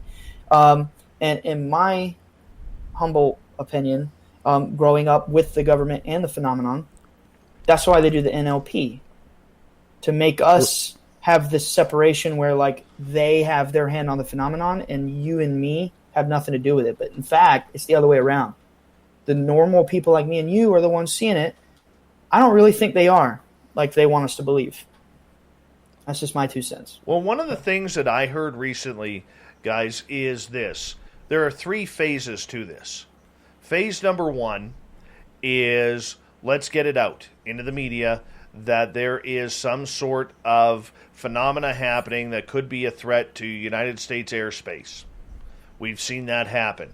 We're about to enter phase 2, depending on what comes out of the report, which is it's not Russia, it's not China. We don't know what it is. We don't know where it's coming from, but all of our intel says it is not human-made, and it could be from elsewhere. That's phase 2. And that phase 2 is going to go on for a while. Then finally, phase 3, which is, ladies and gentlemen, we are not alone in this universe. And that's still, from what I'm hearing, anywhere from 3 to 30 years away. It's happening now. It's happening right now. Lou Elizondo is saying it. That's what NASA told me when I was a kid. There will be a soft drip disclosure. We're going to do it in these tiny phases. People think that the president's going to get on TV and just say, all right, guys, aliens are real. They've already said it's real. And I want people to pay attention to what Lou Elizondo is saying. This is like theater. It's like disclosures happening right now. Lou just said in an interview that there's an interdimensional phenomenon and it's going to make people either go to religion or flee from religion. To me, that's telling. He knows that he told my father, he said, I believe you, man. I know your story and many others are true. I'm sorry to cut you off, Dave, but it's already happening right now. Disclosure is here. And it's not what people think it's going to be. And that's why I'm holding my breath. Mm-hmm. They're already saying the things, the interdimensional stuff. Tom DeLonge is talking about the force and trillions of layers of frequencies, and the universe is this big psychic mind. I've been tweeting that stuff for months. It's happening right now. Disclosure, in my opinion. Sorry. But what kind of disclosure, though? We're not getting to the disclosure that ET is here, or interdimensional species, or species from inner Earth are here yet, or whether they're from the future or another dimension. We're not getting that right now. I don't know that they know. They know. I really don't think. I think they undoubtedly know. We'll see. Why do you? No, I honestly don't know. I honestly don't know if they do. But I'm they not do trying to know. doubt you. No, I'm not trying to be rude, Ryan. I'm really not. But I have seen them with reptilians underground. I've seen them with mantises. I have seen them with greys. They have ETs that are working with them. They are not just abducting people, having a black helicopter come over my house. They take us multidimensionally more often than they take us physically. This is not something that they are unaware of. They already bloody well know that we have ETs already living amongst us. That is no secret to these people. There's just layers of this information that is being presented to people, and depending upon what it is that you are actually able to do, it really determines what amount of information you get from them. And I'm not trying to be rude about that. That is not my intention. I don't get that. Trust me, you're fine. It's midnight here. I'm a little sleepy, but you're fine. I'm not offended. Like, I appreciate you feeling like, we're good. And honestly, I'd like to hear more about that. The stuff you were just going into, because I will say, I have heard some mentions of some underground bases by some NASA people, out in New Mexico and places like that. He didn't go into detail. Did I lose you? No. Oh, okay. I'm sorry. I saw your mouth move. I didn't hear words. Sorry. Anyway, I did hear about underground bases in New Mexico, so I would like to hear your experiences. They are all over North America. You are going to have a hard time finding a single province or even within a couple state radius where you do not have an underground base. And the reason why I honestly believe this to be true based on my experiences is the amount of times that I've found myself in these underground bases isn't even funny. They have these network of tunnels that are connecting them. They do have high-speed trams or trains, whatever it is you wish to call them, that do interconnect them. They do come at these also from very remote locations. You can't necessarily find them on Google Maps. I know people are like, well, how come I can't see it? Well, they're going to blur those over so you can't see those locations. But I know that, Dave, there's one between you and I because there's one south of me. And I know when I went up to the Yukon, that there's one there. There's one at the north end of Vancouver Island. I end up stumbling across an area that sent me and a friend of mine into a PTSD almost attack because he's another MyLab. And we end up driving to this area that was in a super remote location of Vancouver Island. And we both freaked out. Well, I'm like, I have been here with training scenarios. How the hell can I have been here before if I don't know how I've ever been here? And it's very common, unfortunately. And so what's the point? Why do all that? Because they're abducting contactees, and they have been since at least the 60s, because they want to find out why the ETs are abducting us. And what they're wanting to know is, what technology are you being shown? What are the ETs telling you? Who's hybridizing you? So for people like myself who are going through the hybridization program, for those of you who don't know, people that have extraterrestrial multidimensional DNA that are also making hybrids, or children that are part human, part ET, both to be born on this planet as well as to grow up on craft. They want to know who I'm being bred with. They want to know which humans I recognize that I'm also being bred with. They want to know what the Pleiadians have taught me on craft as far as school on craft is concerned, recognizing energy, multidimensional, the ability to see auras, how to read into people's past, present, futures, things like that. They're very interested in the psychic aspect of it. They also want to understand how to fly the different forms of ET craft that many of the ETs are using, because they will show their experiencers. The people that they are abducting, the extraterrestrials, they're abducting their family members incarnated into human bodies. The government is aware of this. They can find out who's emitting these different energetic signatures, because every time you have an ET craft come down to pick up someone from going from a different dimension, suddenly popping over your house, there's a huge energetic shift in signature that's now being picked up by satellites. And once that person comes back, once that craft has come back and again drop that person off, they take that person, they abduct them, they find out what the hell happened, and then they memory wipe them. It's a very common thing to have happen. And I know that sounds so conspiratorial and so outlandish, that's hard for people to understand, but for those people that go through it, it gives you the most intense PTSD and frustration, because they're not always nice to you. They will rape you, they will beat you, they will threaten your children to get this information from you. And they start abducting you. They don't care if your child is 2 years old. They did not care when I was in elementary school. They abducted me young. Of course. Who's they? They're called Black Ops. The government people, not these beings. It is government, yes. Okay, Black budget military is what is abducting people after extraterrestrials and multidimensionals come in to interact with these people.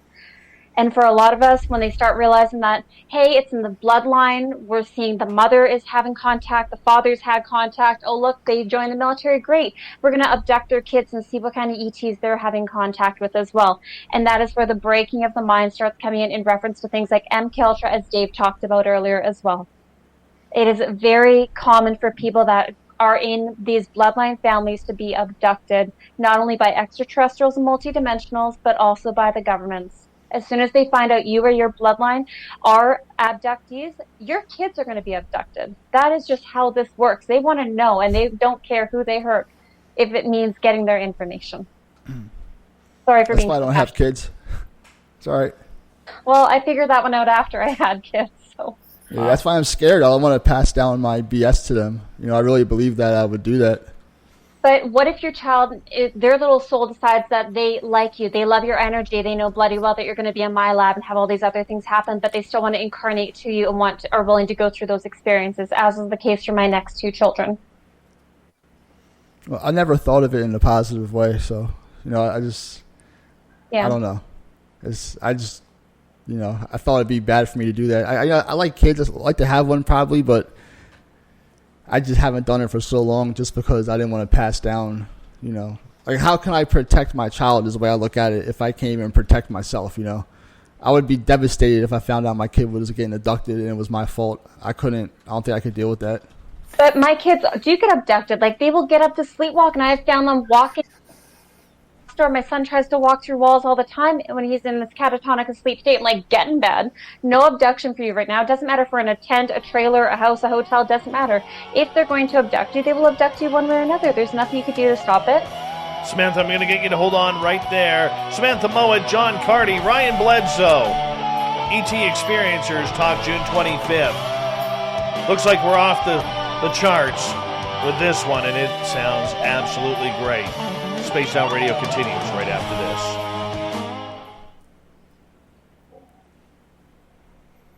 All right, we're clear. Being so batshit passionate. Listen to you. Well, that was heavy. That's the second. That's the second shit you've said tonight. You are on a roll. I'm sorry. Yeah. I don't mean to be so like. I'm not. I hope I'm not attacking you. I'm really trying. No, not not at all. It's a lot to process, you know. This is one thing that fascinates me is that everyone has different opinions. Like the evidence just doesn't lead to like one place, you know. Like everyone has their own opinions and beliefs, and we're like kind of scattered, but figuring out the same thing. So I love conversations like this. I think it's. I love I think that it's great comment. and tense. Me too. I know, right? You saw it. I'm so Can't sorry. improve on perfection. You cannot improve on perfection, and they throw up one of the little arm things. That's great. I love this banner. I'm just loving these comments. Too. Yeah. They're funny. There's some good ones. Yeah. Well, Yeah. that's some heavy stuff. You know, if what you're saying is true, and I'm just, you know, It's okay to speculate. You get it. Okay. You know what I see happening here, from an outsider's perspective. I see two people and two families going about this at the same pace, but on two different parallels that still just haven't crossed yet. Because I know, you know, Ryan, knowing your family, I think you guys are very genuine and honest. And then Samantha, knowing you personally and having experiences with you and knowing the type of person you are, I see you being very genuine and honest. But you're both experiencing totally different things, and I would love to see that path intersect, because I could just imagine the information that could come out once those paths actually do intersect. That would be powerful. I agree. And if I'm ever in South Carolina, if I'm not mistaken. North Carolina. North Carolina. Oh, Yeah. so close. One state up. In which case, I Very will close. totally look you up. Okay. But Yeah. I actually think it's interesting because when you're talking about your family's dynamic with this contact experience, it's nice seeing how other families that are contacted go through this, because I get that everyone's so different with it. It's kind of refreshing to see a different perspective, more, in one sense, kind of normalized perspective. I'm sorry, I just laughing at the other comment. But They're not abductable enough. Jennifer, I'm gonna stop looking. It's cracking me up. I like it. I'll take it. It's nice to have like that mood light, and we'll take it. So, we're still on the YouTube thing, right? Yes. Like, okay, cool. So, John, what do you think, man? I feel like we've been talking over you. No, everything's been going smooth, you know. Well, I think about the whole thing in general. Yeah, just anything. What's going on, you know, in here? What are you feeling? What are you thinking? I really don't know, man. I'm just kind of along for the ride. I don't think in too depth about stuff, you know. For me, this every day it's just going. Yeah. It's so fast. I don't have time to really actually sit and think about it. It's kind of a everyday thing. So I was moving so fast. I don't even know how to explain it. I'm just, this is all kind of new for me. Yeah, I feel that. Basically, you repressed this experience that happened to you, in the 90s? Yeah, and then exploded last year. And you just opened it up, and it's all just yeah. I'm getting a crash course right now and everything, I've been, my apartment, I get orbs every morning. Yeah. I record every day, and I record shadow people running around, and wow, got pictures of scoop marks all over me. I have scars on my body. I'm just going through the whole thing right now. Remote viewing happened once. I've been having visions, hearing voices. It's a roller coaster. Yeah, you're psychically expanding, which is amazing. Yeah, it hit me hard one day. Like, I felt like my top of my head was on fire. Like, smoke was like just billowing out, and I had like the vibrations and the goosebumps, and I couldn't walk straight, and I kept seeing like eyes everywhere. Like, it hit me hard. I called a friend. I was nervous because it didn't go away for like 2 days. But after that, I had like a remote viewing, and then I started having like visions and stuff like that, and waking up with marks on me, and it's been moving quick. You know, I'm headed somewhere for something, that's for sure. Sounds like a session with Pascal. That's just crazy. Wow. All right, we got 25 seconds. Big thank you to Vinster, Horror Realm, Aussie Ange, Minister Elaine, Jeremy, Cable Guy Matt, Science Bob, and Chad for the amazing super chats. It's a great way to support what we do on this show on a nightly basis, as we are here 7 days a week for your listening entertainment. Sit back, relax. We're going to get this thing going in 3 seconds.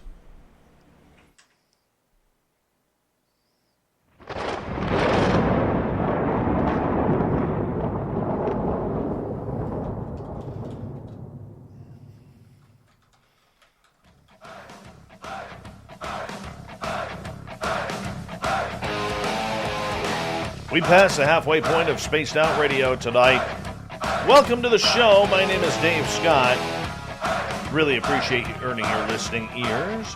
Want to remind you that if you've missed portions of this show or others, check out our free archives by going to youtube.com/Spaced Out Radio. Do me the favor, hit that subscribe button. Our website is spacedoutradio.com, where we have a plethora of features for you, including rocking out to Bumblefoot and reading up on Captain Shirk's SOR Newswire. Follow us on Twitter at Spaced Out Radio and on Instagram at Spaced Out Radio Show. We continue on with our Experiencers panel tonight, looking towards what we are going to see June 25th and beyond, when it comes to what the Pentagon will release in the UFO files. Will they give us anything? Will there be any juice for us to drink from the UFO tap? Somehow I don't think so. The panel is a little iffy, but one thing we do know, don't expect aliens to be on the menu from the Pentagon. Samantha Mowat, Ryan Bledsoe, John Carty, welcome back to the show. Thank you. Thanks. Now, right before the break, we were talking about different experiences. People are, and John, you brought it up perfectly, how everybody has a real emotional investment in what's going on with them, but it seems like everybody is getting just a piece, just a little snippet, and that's the path they need to follow. So, John, your story is different from Samantha's, who's different from Ryan's, and it moves on and on from there. The way I look at it, getting back to June 25th, what we are going to see coming up here is the fact that this isn't even on the table for people just tuning in. It's not on the table. It's not expected to be discussed. Yet there are millions of people across this planet who continually, sometimes daily, have these incredible experiences. And for you, John, as you kind of move forward with this, and your experiences seem to be really popping up over the last year, do you feel that your experiences are important enough for people to know about, to let that mainstream public who doesn't understand what is going on understand that this is a reality in your life? I believe so, and I would like that to happen, but I think it's difficult. I think people, I say majority of people believe in extraterrestrial life and UFOs, but I don't know how willing they want to go past that.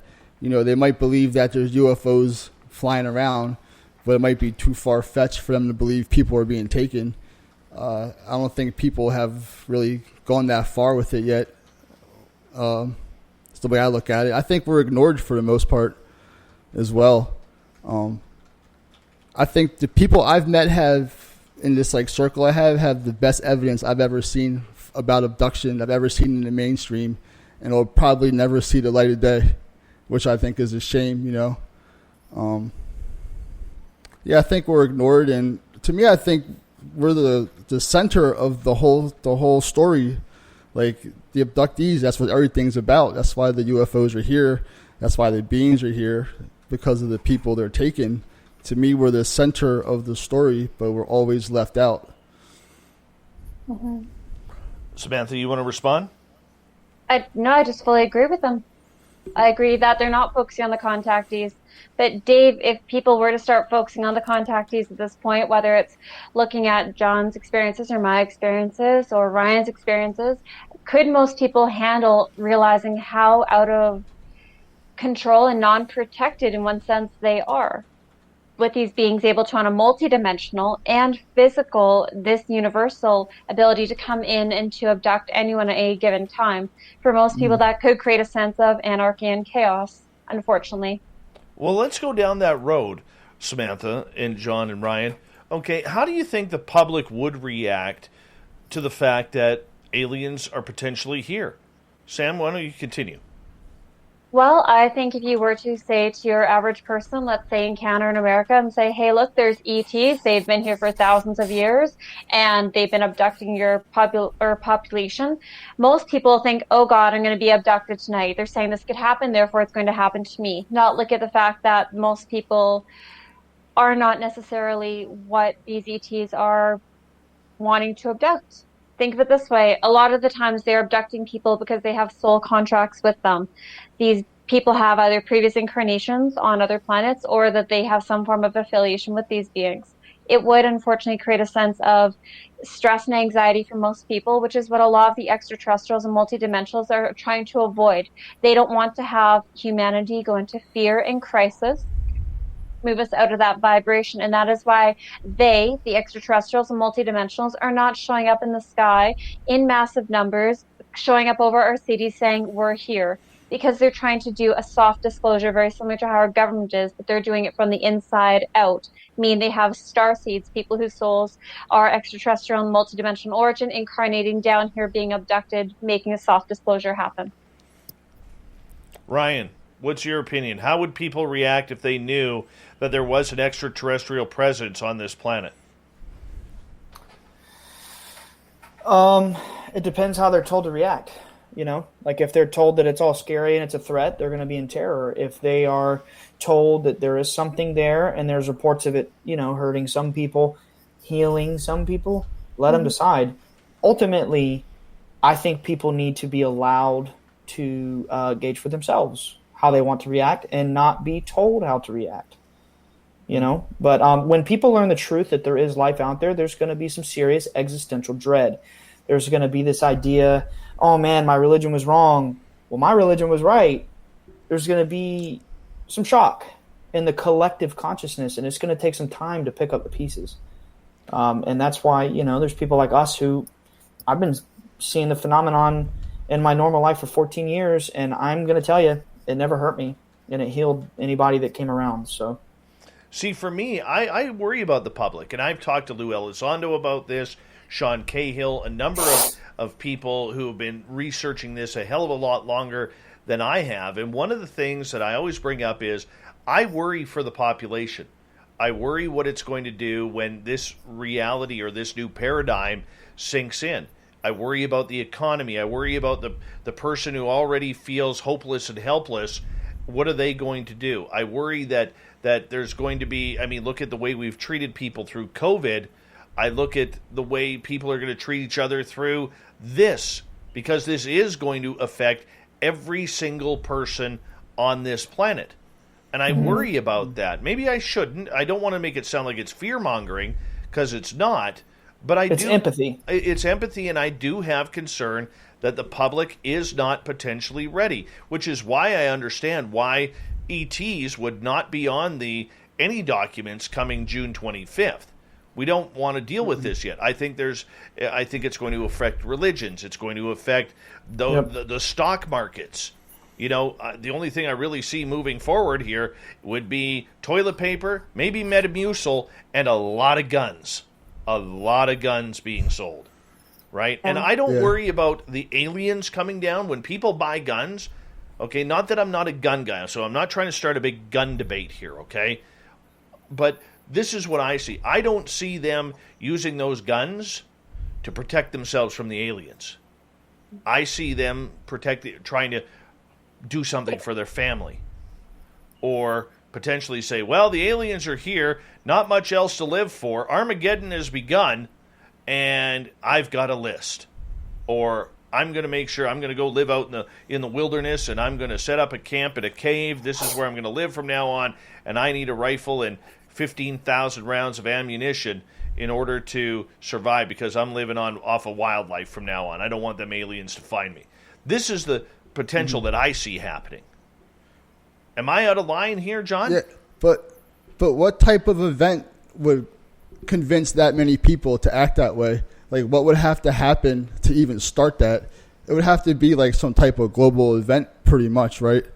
I don't know if we're going to get that far into it, personally.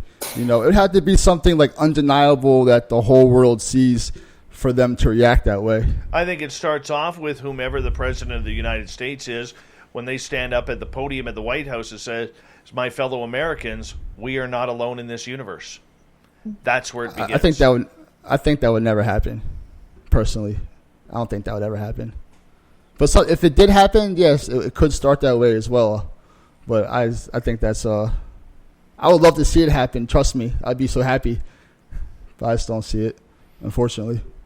Sam? I do think that it could happen. And the reason why I think that it could happen to an extent is we do see many ET races actually getting very annoyed with how the humans are being treated on the planet this time and how quickly we're destroying our planet. A lot of the ETs that I've met have actually preached the fact that they want us to treat our animals better. They want us to respect the planet. They want us to actually show a degree of humanity towards one another instead of this divide and conquer that our governments are doing so strongly. And they're giving our governments a very limited time to be able to get their shit together. And if they don't, they are going to be, sorry for swearing, going to be putting things a bit more into their own hands. And so to an extent, yeah, I could see the governments with some of the beings that they work with be like, okay, we're not going to have the reptilians come out because that's going to just scare the living bejesus out of most people. So let's go with a nice little humanoid group. Let's go with one that looks like there's one that looks more Palladian, more Nordic, something a little less threatening, a little more similar to us that we can have a greater sense of control of our public over. All right. It might be 50 years away. Go ahead, Dave. Ryan, I want to get your opinion on this, and then I have a question for Samantha.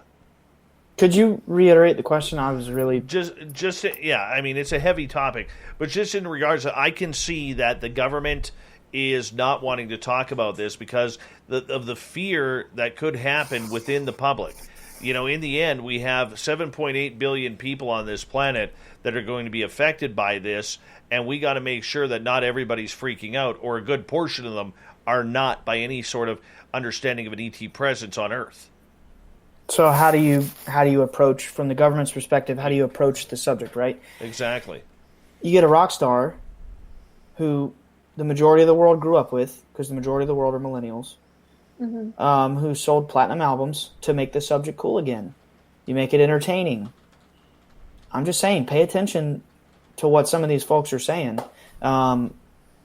It's not just entertainment. They're really saying some things here that are intentional.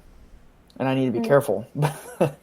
Disclosure's been happening for years. It's already here since the Nimitz video released.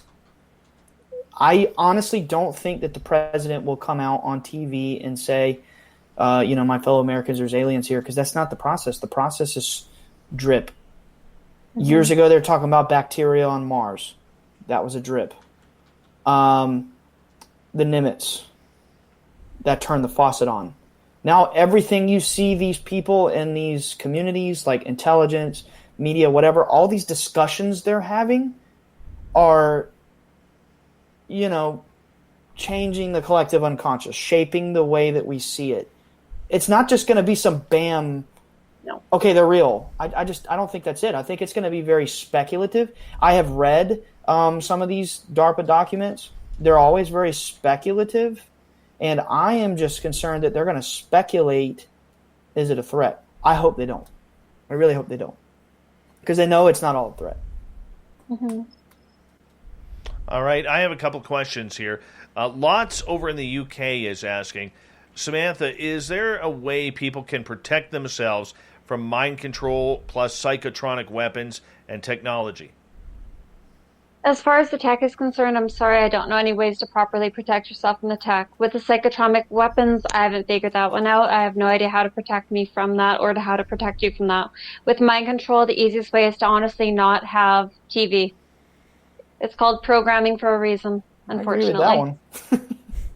The other way that you can better get yourself out of the mind control aspect is to do a ton of meditating and to really work on your psychic abilities, to decalcify your pineal gland and to switch over to a raw vegan diet, because you'll no longer have the influence of other energetic influences, such as we receive from all of our processed food, which has no nutritional value and no energetic value, as well as all the animal products that we all are so terribly addicted to, all emit a vibration that lowers our energetic field. It actually makes it so we get sick by eating animal products.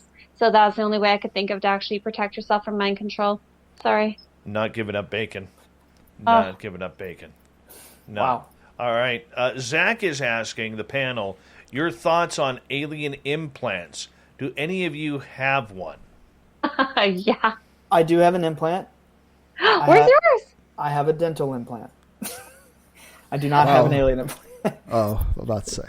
I've heard of the implants in the teeth, though. I've heard of that. I do. No. I have a real. It's just a joke. It's probably a bad Yeah, I joke. know that. I've heard of people have actual alien implants recently, like up in their like teeth. Like it's like a new thing, supposedly. Yeah. So, Wow. Yeah. I have one in my nose that was put there by the Greys, and I have one on my thigh, and it's on, like, it's this weird little bump thing, and I've had them ultrasound it to check out if it was cancerous or a lump or anything. They're like, we don't know what it is, we don't know why it's raised like that. And it's not very big, like, it's smaller than a grain of rice. It's like a grain of quinoa that's under the skin. Sorry for the cat. But there's energetic implants and physical implants as well. Okay. So you have to look at the two dynamic. Most extraterrestrials and multidimensionals will use energetic implants. Those that have more technology that's more crystalline based or vibrationally based, things that are closer in technology to us, the tall whites, the Greys, the reptilians, will use physical implants. I will say this. I don't know if this has ever been said. My dad, this part's been said. When he was, I guess, 10, he was shot by a shotgun. Now, this was back in the 70s. You know, it was all lead pellets. They didn't have quite the technology they have now. So from 10 years old all the way until now, so many of the lead pellets are still in his body because, you know, the blast was so close to his heart, they couldn't remove all the pellets.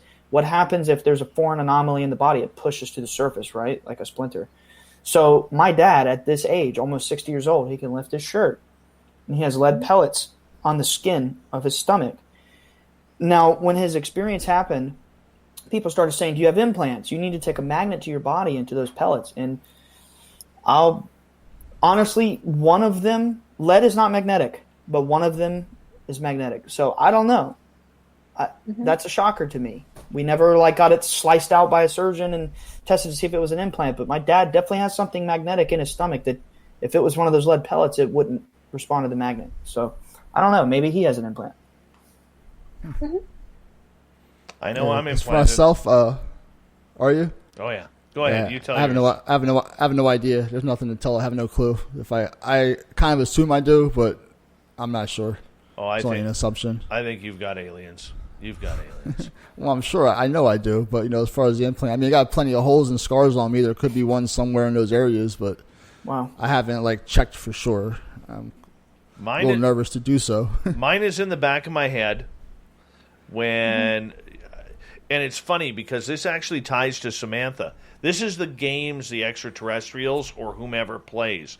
When Samantha and I came out of the forest that day on April 15th, 2014, after seeing the extraterrestrials, I clear as day remember stopping in the middle of a field and Samantha asked me point blank, Dave, have you ever been taken before? And I recall saying no, I never have. And she says, okay, now that you've had this experience, there's a good chance that it's going to happen. The funny part about it is, for the longest time, Samantha never recalled or still does not recall having that conversation with me, which is funny because come September 30th of 2014, I woke up on the table to the feeling of little fingers running through my hair. And then I felt the knife in the back of my head, and then the guy right beside my shoulder here pulling the skin over top of my scalp, and then I heard the drill. And then I heard Samantha's voice in my head saying, don't worry, Dave, it doesn't hurt. And the pain went away like that, and it started tickling. And then that's when I knew they were implanting my head. It wasn't me who said that. They stole my voice. Yes. I was not present. No, in that you were not there. You were not there. Let's be clear. You were not there. But your voice came prevalently to me. It was almost like you were sending me a telepathic message from while I was on the table. It was Wow. It was the weirdest thing. And that wouldn't surprise me because you're weird that way. Thanks. But Dave, they would do one of these where there's a pressure point right here that I often find myself holding on other contactees, where you have like a couple fingers, like two and one behind. One goes behind the shoulder blade, one goes right here, and they're pressing something, and it puts people into a more relaxed catatonic state. And I've held that on other people when I've been with ETs and we're abducting someone. I know that sounds bad, but it's to put people in a more relaxed state. So it wasn't mean. So. No, I don't recall ever being pinched, because Star Trek. I recall it all of a sudden tickling, and then they had to rush me back because I had to go to the bathroom. That's the truth. That is the truth. So, I mean, Okay, I genuinely don't know any of this story, so I'm just gonna act like I'm a call-in. Why? Like, what did they do to you? What? Well, after it was funny because Lorian Fenton, who I'm familiar with her. Okay, Lorian Fenton laughs every time I tell this story because she literally says, Dave, I know your story is real because no one would ever admit to this. My face, okay, I'm lying on a metal table, and I wake up, like I am conscious while this is happening. And I am feeling them work in my head, trying to cut open my skull, and there's one guy here who's holding the skin of my head, this way, and the other guy is trying to get his fingers into where they cut and try and jam something into the back of my head. And in the meantime, I gotta pee. And I start saying, my face is in one of these donuts, like a massage table donut. And I'm literally sitting in there, and I'm yelling at him. I'm like, guys, you got to hurry up here. I got to piss like a racehorse, and I'm going to pee all over your table if you don't hurry and get me back. And I kept repeating this, like, guys, hurry up, man. Don't mind what you're doing. Just get me back so I can go to the bathroom, right? And all of a sudden, they start getting all jittery, like, holy cow, this guy knows what we're doing. And they start moving really fast. Next thing I know, I wake up on top of my covers, my head is buried in my pillow, I gasp a great big breath of air because I can't breathe, my face is in my pillow, I jump up, my head is killing me like I just drank about 10 tequilas in a row, and I run to the bathroom, and I had one of the greatest urinary experiences of my life. Stood there for about 4 or 5 minutes. Like Austin Powers? It was fantastic. Honestly. Like Austin Powers. Honestly, it was a fantastic pee. A great pee. And and that part of the story makes Lorian Fenton laugh every time because that's just something you wouldn't make up. Right? So, I mean, that's what happened to me. And then my next experience being taken was a few months later where I just have a snippet where there was 5 of them standing around. They were all my height. And what did they look like? They were tall, thin grays. It was weird. They almost looked like the cartoon drawings of what you see on South Park. The visitors. Mm-hmm. And I remember the one had a hold of my left hand, and I didn't realize how weak they were. And I remember them. What was weird about it was I heard English. I heard a voice say, "Oh blank, he's awake, get him back, get him back, get him back." And on that third get him back, I was able to release my left hand, and there was one standing right in front of me, and I punched it as hard as I could, right in the chest. And he went flying back. And then I was out again. And I woke up in my bed. Wow. But probably the coolest one, though, was when I was in a dream state. We got about 10 seconds here. Long story short, they're going up. I said, guys, I told you I didn't want to go today. Told you I didn't want to go. And the next thing I know, I'm 3 feet above my bed, and I fall into my bed. That was a cool experience. Miss SOR felt my hand slap her on the back as I was falling into bed. Stay right there. 2 hours down. For another half an hour, we have Samantha Mowat, Ryan Bledsoe, John Carty. We're talking experiencers with extraterrestrials. Are you ready, if you're not an experiencer, for the knowledge? These comments are wild, Dave. Oh, yeah. No, I'm trying so hard not to read them. Oh, yeah, you got to... Did you still have your shoes on? Yeah. They're funny. Oh, yeah. I love the snark. Yeah, bring it on. You know what? I'm going to disappear. You guys can make fun of me as much as you want. I'll be back in a couple minutes. I'm going to run my dogs out. I'll be back in a second myself. Go for it. Okay. Wow. And that's entertaining. Hey, Oh come my here. God. What is it? Just all the comments. Some of them are really funny. Right? Someone said something about me ratting myself out about abducting people and committing a crime. I'm like, crap, I didn't think about that. It is a crime. What, abducting people? Oh yeah, that's kidnapping. I know, but I mean on crafts. Like, oh, you'd be surprised. Yeah. That's what's the word? Kidnapping. I can't remember. It's 2 a.m. here. Oh my Don't God. say anything interesting. I gotta pee. We'll funny. try our best not to. Oh my man. goodness. Oh, someone told me to let you know you're on air, but you know that. Oh, well, yeah, I'm not worried. I'm not either. I'm back. I heard the conversation. You're an accomplice. I wish I had known that, but if they abduct me first and I'm just doing what they say, am I really in trouble? I think they have like a RICO law for that or something like that. No, I feel so guilty because I actually I was in an abduction with a really good friend of mine about a year and a half ago, and I was literally holding him in that like position where you've got the 2 fingers on top and the one below while this being was trying to, I don't know what she was trying to do, but it was kind of entertaining just to keep him in a catatonic state, and he still gives me crap for that. Fun. That's funny. That's nice. You can laugh about it, like be lighthearted. If you don't, you're going to spend a lot of time crying, so pick your battle. And Yeah. when you were mentioning the PTSD, I have that pretty bad. It's Me too. how do I put it?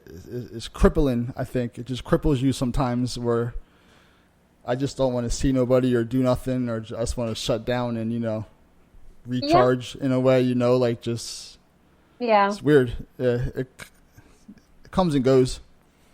Like Yep. yeah, like personally, I haven't slept in my bedroom. I live by myself. I won't go in my bedroom. I don't sleep in there. I just do not want to be in there. I sleep on my couch. I sleep with doors locked, windows locked, lights on, TV on. Sleep an hour at a time.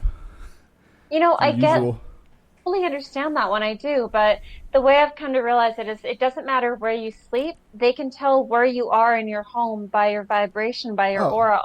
So you could I know that 100%. So you could be in a place with like 30 people, and they'll be like, "Oh, that's John. Yep, let's just go get him."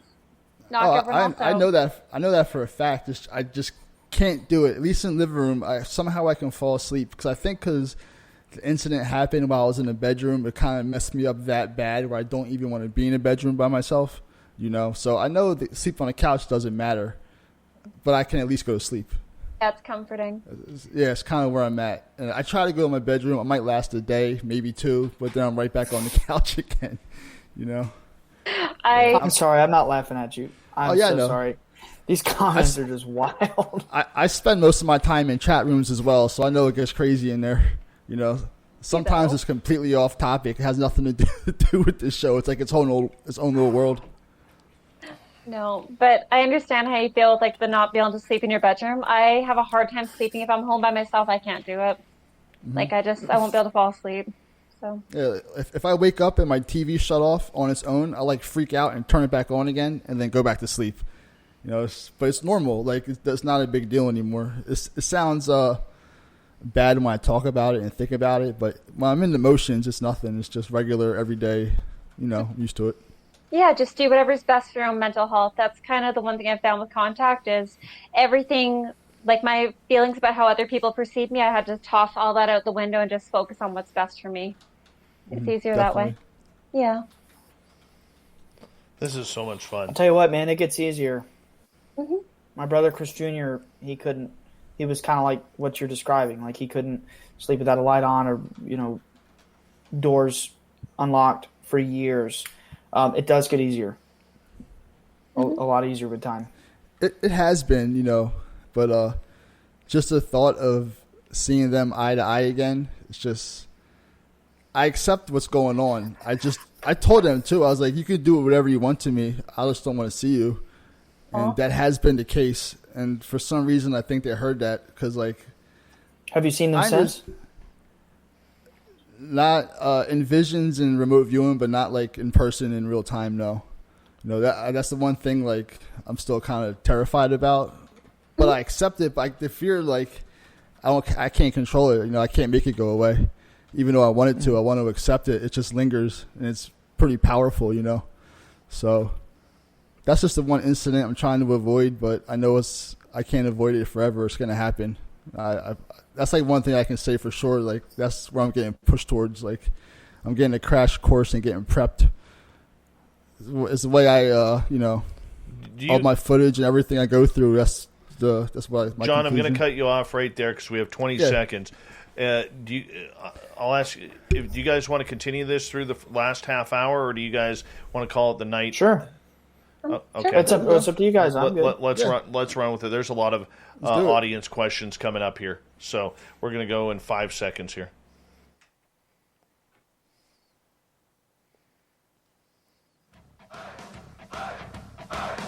Would you like to connect with us? Head to spacedoutradio.com for all your latest show info.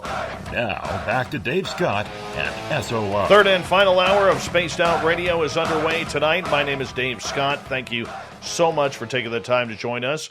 And we want to say hello to everyone listening in on our terrestrial affiliates around North America, digitally on TalkStream Live, Revolution Radio, and KPNL. All of our archives are free by going to youtube.com/Spaced Out Radio. Just do old Davey the favor, hit that subscribe button. The Desert Clam has set the password for tonight in the SOR Space Travelers Club, Syncatagoramatic. I'm not even saying that again. As the Clam sets the password each and every night right here on Spaced Out Radio. Our website, spacedoutradio.com, where we have a plethora of features for you, including rocking out to Bumblefoot, reading up on Captain Shirk's SOR Newswire. Follow us on Twitter at Spaced Out Radio and on Instagram at Spaced Out Radio Show. We continue on with our Experiencers panel tonight leading up to the June 25th Pentagon reports. What will they give us? Will they give us anything? How much will be blacked out? We got the opinions from those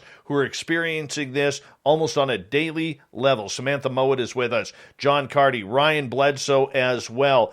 And Samantha, before we go any further, there's a lot of questions in the chat room about the name of your cat that is on your lap for our YouTube channel. It's a good question.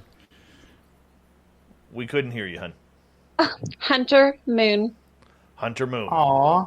There you go. Good-looking cat. Solid cat. Thank you. Yeah. All right. Let's start off with Joe's question. Do people get abducted while in prison? Guards ever find people missing? Have you heard any of those cases? No, that's a good question, though. No, I haven't heard any. Have you guys? I've heard of one. There is a story in the Bible. I can't remember what disciple it is. And he, like an angel, appears and breaks him out of prison.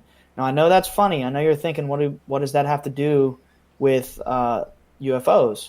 But remember, looking at them from all angles, that was an abduction story.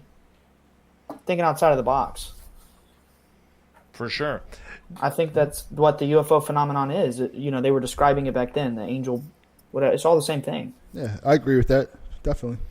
Wants to know, Samantha, can you tell us more about human harvesting? So human harvesting is the act of collecting humans physically for multiple uses. You have the use of sex, because humans are fun to have sex with. Sorry. You have the act of eating humans, because we are essentially cattle on this planet to many extraterrestrials and multidimensionals. That's why we see so many children going missing, as well as people that are hitchhikers and whatnot, crimes of opportunity go missing. And it is predominantly the reptilians, not all branches of reptilians. Some reptilians are quite lovely and love humans and don't want to hurt us, but it is two varieties that I know of with reptilians, in particular the ebony black reptilians that are wanting to harvest humans. So, very cool.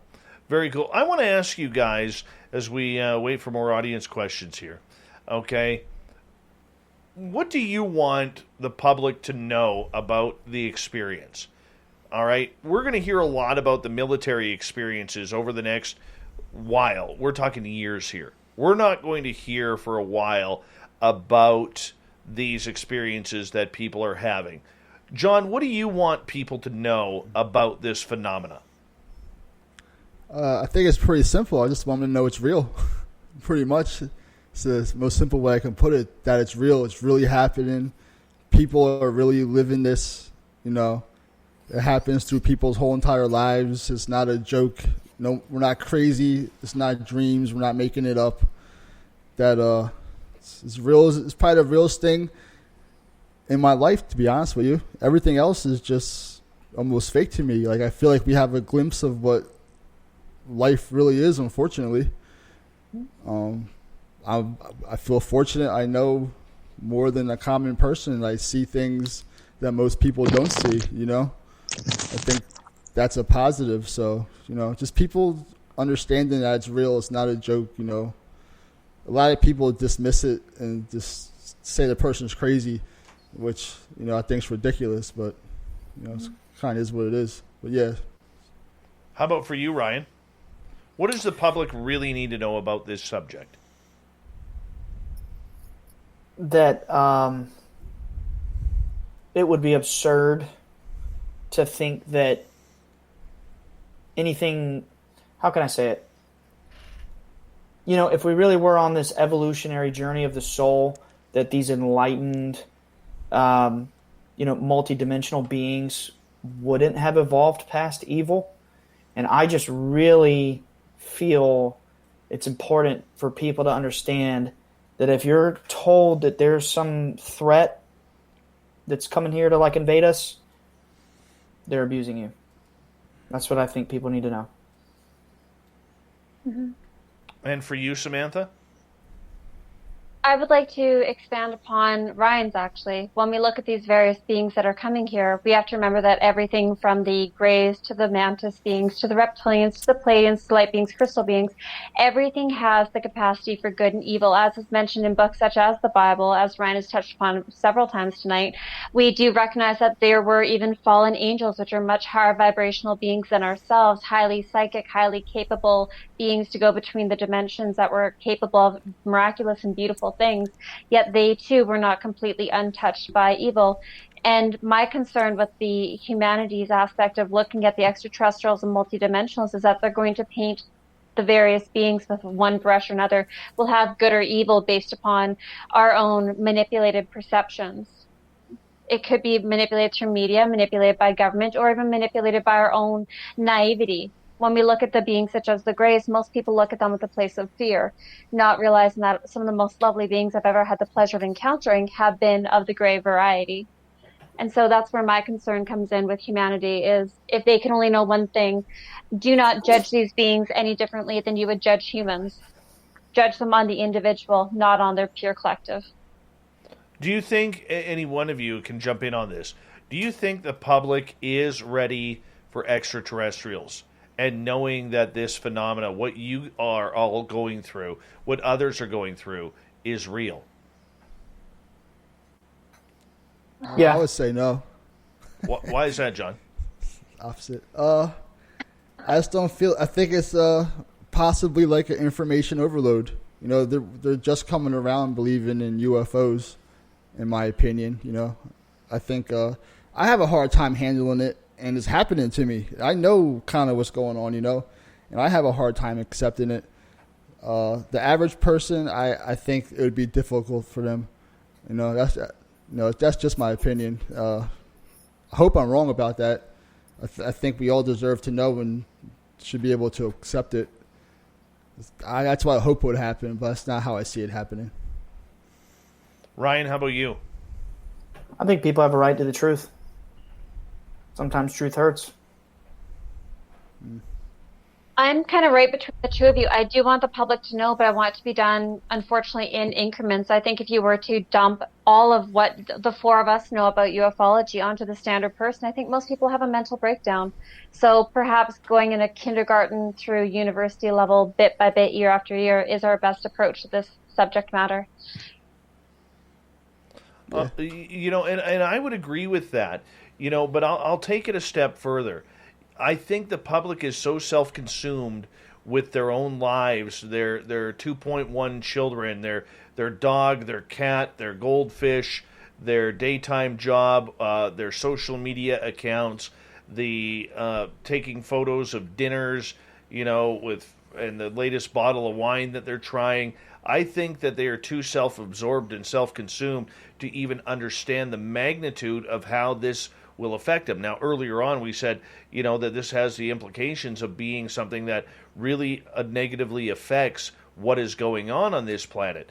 But on the reality side, I don't know if there's enough people who are woke enough, if we could use that horrid term, to understand the magnitude of what's standing right in front of them and what is the possibilities. Let's go to another question here from Australia. Ozzy is asking, panel, have groups of people ever been abducted, or is it mainly an individual experience? Samantha, let's start with you. Groups of people have been abducted. That has happened multiple times. When you go into any hybridization experience, you'll encounter a lot of people that were abducted individually that are brought together as a group, and there have been people that have been abducted as large groups. I do believe that's part of what we see happening in things like the Bermuda Triangle, as well as the triangle up towards Alaska and the one around the Great Lakes as well. Ryan, have you heard of this?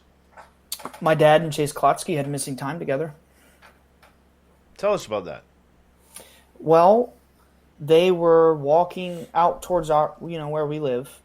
Chase is a boots on the ground kind of person who likes to investigate the scene.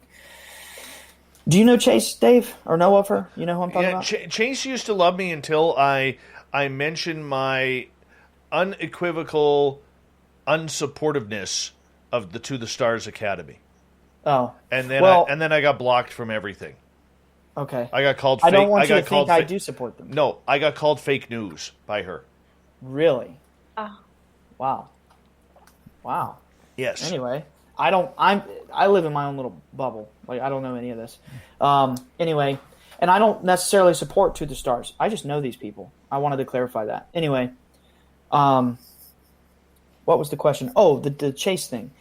So Chase was on the scene investigating with Dad, and you'd have to ask my dad. You'd have to get him to tell it.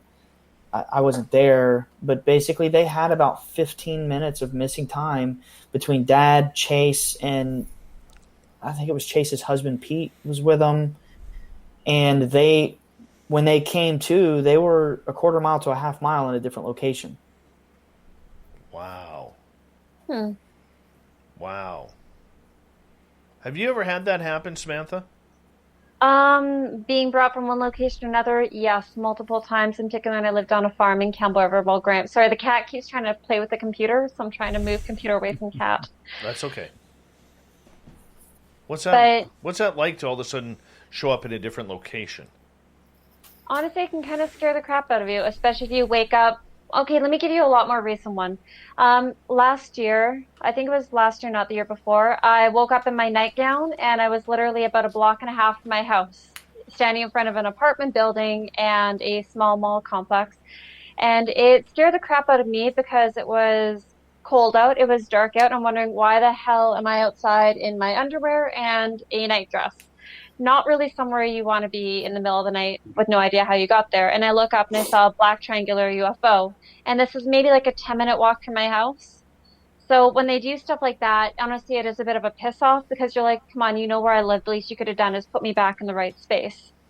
And as a parent, that does concern me that something like that will eventually happen to one of my children, where they could wake up somewhere else. And because when I was a kid, I would wake up in the weirdest places, outside on the lawn, or locked out of the house and stuff like that. And it's very stressful to go through situations. I can only imagine what your father felt, Ryan. That would be a very frustrating situation to go through. Nothing really shocks us anymore, if I'm being honest. That's good. Yeah.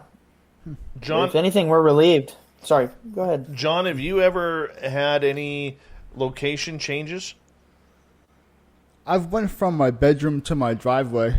I know that's not a far distance, but frustrating. I was playing video games in my bedroom, and then like in the blink of an eye, I'm in the middle of a conversation with my friend in my driveway, and I couldn't hear what he was saying. I just saw his like lips moving, and I kept thinking like, how the hell am I outside? Like, what the heck happened? And I slowly was able to hear him, and I kind of jumped into conversation and just blew it off and like dismissed it for a very long time. But that was such a strange feeling. I kept saying to myself, how am I here? Like, I thought I was crazy. Like, I had like amnesia for like a couple minutes. Maybe I walked outside and forgot the whole thing. But the older I got, I realized that probably wasn't the case. And that probably happened like a year after my abduction when I was younger. But yeah, I didn't go far, but I definitely went somewhere. Casual Conversation with G&A is asking, can any of you interact with aliens upon request? On occasion I can, but mostly if I need medical healing more than anything else. John, how about you? I feel like they're waiting for me to do that. I honestly believe that. If I really wanted to, I could. I feel like they're a little impatient with me, to be honest. Yeah. That's my gut feeling, yeah. So I think I can if I wanted to, pretty much. Ryan? Your dad can. Well, if you ask Dad, he'll say, I don't, make them appear. They just appear because they want to. He's very humble about it. I think if you have the right intentions, you have the right mindset, and you go out at night or day, whatever, and you request an appearance if it interests them, if it's in their will, whatever. If it's right, they'll show. It's not like some summoning ritual crap. Like, it just doesn't work like that. Well, you could, if you're using your telepathy and you're connecting to certain groups, you can do what's known as an invocation to bring them forward, because a lot of contactees do practice magic. It is related to psychic abilities. Yes. Wow. Especially our ruling elite, they do practice magic quite a bit. And that's why we see everything from the study of not only astrology taking place, but also you will see that there's a strong overlap when it comes to blood magic, sex magic, things of that nature as well. Even the extraterrestrials and multidimensionals, they use magic to an extent when they're doing bonding and pairing between two contactees who they want to have get together in real life to get married and have children because they produce happy, healthy hybrids. It's all interconnected in a way that most people don't understand. It depends on the groups you're interacting with and what their intentions are. All right, Bama is asking, do they want our souls or bodies? No. They don't want our souls. That's not how this works. Our bodies, to an extent, they will utilize, our bodies, but they will not take our bodies. They have their own clones that they can go into. What do you guys think about this? Well, they told my father that they were here basically to guide us on the journey of the soul, and that they guard and maintain nature. They're basically the forces of nature, and they're very concerned about the development of our soul. I don't think they want to take it from us. That's my experience. I agree. Your feelings, John? I think it's more biological, personally. I only say that because of all the scars and holes on my body. I don't think they would be drilling me and prodding me if it had anything to do with my soul. Personally, like I said, I think everybody's experience is different, though. I think we all experience different beings as well, and every situation is different. But for me, I think it has something to do with my DNA, possibly. And that's just because of the wounds I have on my body. Makes sense. Let's go to Joe's question. As we got 5.5 minutes before we got to go to break at the bottom of the hour. Samantha Mowat, John Carty, and Ryan Bledsoe are our guests tonight. Joe is asking, when aliens abduct people, do they ever steal souvenirs? I would like to say yes on that one. I found one other person who had this happen to him as well, is silverware always missing. I used to get, Wow. being dead serious too, I used to get grounded and yelled at my whole life. My parents thought I threw away all the silverware. Like, all the knives would be missing. I'm like, I'm not doing it, you know? But to this day, like, I always find my silverware dwindling down where I have to buy more. It's like the strangest thing. It might not have anything to do with that. But I'm not throwing silverware away. Like, you know, I would know if I was doing that. It's just always been disappearing my whole life. And, you know, I have no proof that's what it is, but I can't figure anything else out. It's the strangest thing. And I met somebody who brought that up to me first before I mentioned it to him. And that's the only reason I put the two together, because she was like, I'm always missing my forks. And I was like, no way. Like, no way. That's crazy. And I was like, are they really taking my knives? Like, what's going on? Depends. Some ETs do collect things from around the universe, and they do collect human things. There's one hybrid that I met that she had playing cards and a deck, and she had a dried out snake, and she had a human desk, and she liked to collect human things because she was part human. She saw it as a way of connecting to her heritage. So I'd never thought of it as collecting souvenirs, but that might be on par with what this person is asking. Yeah, it's just strange. Drinking glasses at my house. Oh. When I lived in a haunted house in Mission with my ex-wife, our drinking glasses and our teaspoons went missing. Right. Like, to the point where we were down to 2 drinking glasses for 4 people. It was insane. Wow. It was insane. But I was getting grounded all the time. But at that point, I hadn't had that I know of any ET contact. We thought it was the spirits in the house, because we had like 5 of them in there that were acting up. But is what it is. Let's go to the next question. B. Hoff is asking, how can one initiate an abduction if they haven't before? Sam, I'll let you take this one. Sure. Raise your vibrations. Start becoming more psychic. Start doing meditation. Easiest way to start actually allowing yourself to be able to have contact is learning how to astral project and remote view. 2 of the easiest ways to see these beings and interact with them. You can learn how to do it. You don't have to go to some fancy training institute. Go onto YouTube. You can learn remote viewing techniques there. Same with astral projection techniques. Most of these beings are just operating outside of visible light, and it is very easy to do. All right. John, do you want to step in on that one? I have no idea. I agree with her pretty much. What she said made sense. I don't know why somebody would want to do that in the first place, so... Me too. Me too. G. West says, as someone who is not well read in abductions, is there a Tic Tac nimble video that is the equivalent to abductions? Have any of you seen a video that you said that's the real deal right there? The closest thing I've seen was Steven Spielberg's series Taken. They do highlight a lot of aspects of the contact experience quite beautifully in my perspective. How about you guys? Which movie? Oh, Steven Spielberg's miniseries Taken. I'll have to check that out. You can download it off the Pirate Bay. Not that I endorse that or recommend doing things of that nature. I'll have to check that out. I never heard of it. I haven't But none of you have ever seen a video of a person being abducted, and you're like, that's how it's done. No. I've seen video of maybe activity, like maybe a door opening or something like that, but never the actual being. I don't think it hasn't happened yet. You know, that's the reason I have security cameras in my apartment in the first place, because I wanted to capture one. I was pretty confident of it, but I don't think it works that way personally. How many cameras you got up in your house? I have 2 in my living room. I have one facing this way, and then one under my TV facing the couch where I sleep that roll 24/7.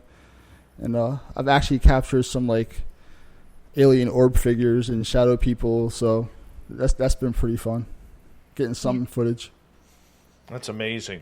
Maybe one day you will be able to get that $1 million film, man. You know, I think everyone wants that one piece of footage, you know, like that one definitive piece, but I think that's almost impossible. You know, I think I have some pretty good stuff, and I know it's in a lot of people's eyes, it's not enough. You know, it's like never enough. Never. You know, I could take a selfie with a gray, and it still would never be enough. Very true. Guys, I'm going to get you to hold on right there, and our great panel tonight of Ryan Bledsoe, Samantha Mowat, and John Carty are going to stick with us right to the top of the hour. I know it's late for John and Ryan on East Coast time, but I think we're having too much fun taking your questions, talking about ETs, abductions, June 25th. Let's continue the roll here on Spaced Out Radio when we come back.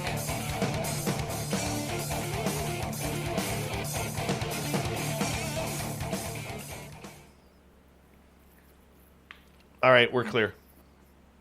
Cool. Yep.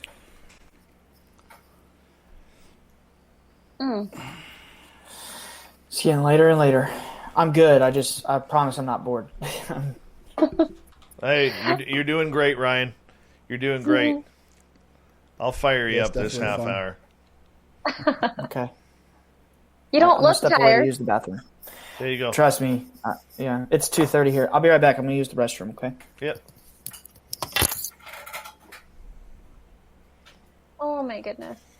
But one thing I found is we had security cameras all around our outside of our house for quite a while, just trying to capture it too. And every time something would happen, they would turn off our cameras and it would just be a blank spot. We're like, well, there's no point in this. So we just gave up after a while. But I hope you have better luck than I did.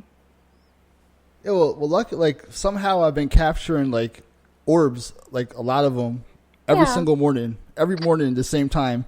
And some of these days, the orbs actually change into alien figures and different ones. And I even have orbs that changed into like a demon's face, like on video, and shadow people running around and lights appearing and shadow people running out of them. Like there's a lot of activity over here. It's been interesting. Glad you said that, because I was going to say, like, they travel in orbs quite often, especially blue orbs. If you ever get a chance to see them, the most common orbs I've seen coming in and out of my house are either red orbs, orange orbs, or blue orbs, although I have seen the occasional pinky one as well. But that's how a lot of them travel to their craft, is they use orbs. It's easier to use an orb to come down and get a body and a human, either physically or astrally, than it is for them to take an entire craft down, especially if you're in something like an apartment building. So it's really interesting. Wow. Yeah. And they stretch out like really long in the video, but just for one frame, they'll be standing behind my couch. Different types of beings all standing around my couch for one frame, like looking down where I sleep. It's pretty amazing, really. Of course. One thing that you'll find, like when you end up moving to your next locations after this, you'll find that they'll have different places where they prefer to abduct you in each home. One thing I found is the most common one for me is, depending upon the group, I often walk up my front door and we'll have an orb or a craft that'll come land on the street right in front of my house, or have an orb go down the grass between my trees. Mm-hmm. And it's kind of funky seeing how they can go from like the small little grapefruit to being like the size of a small vehicle and expand. It's interesting.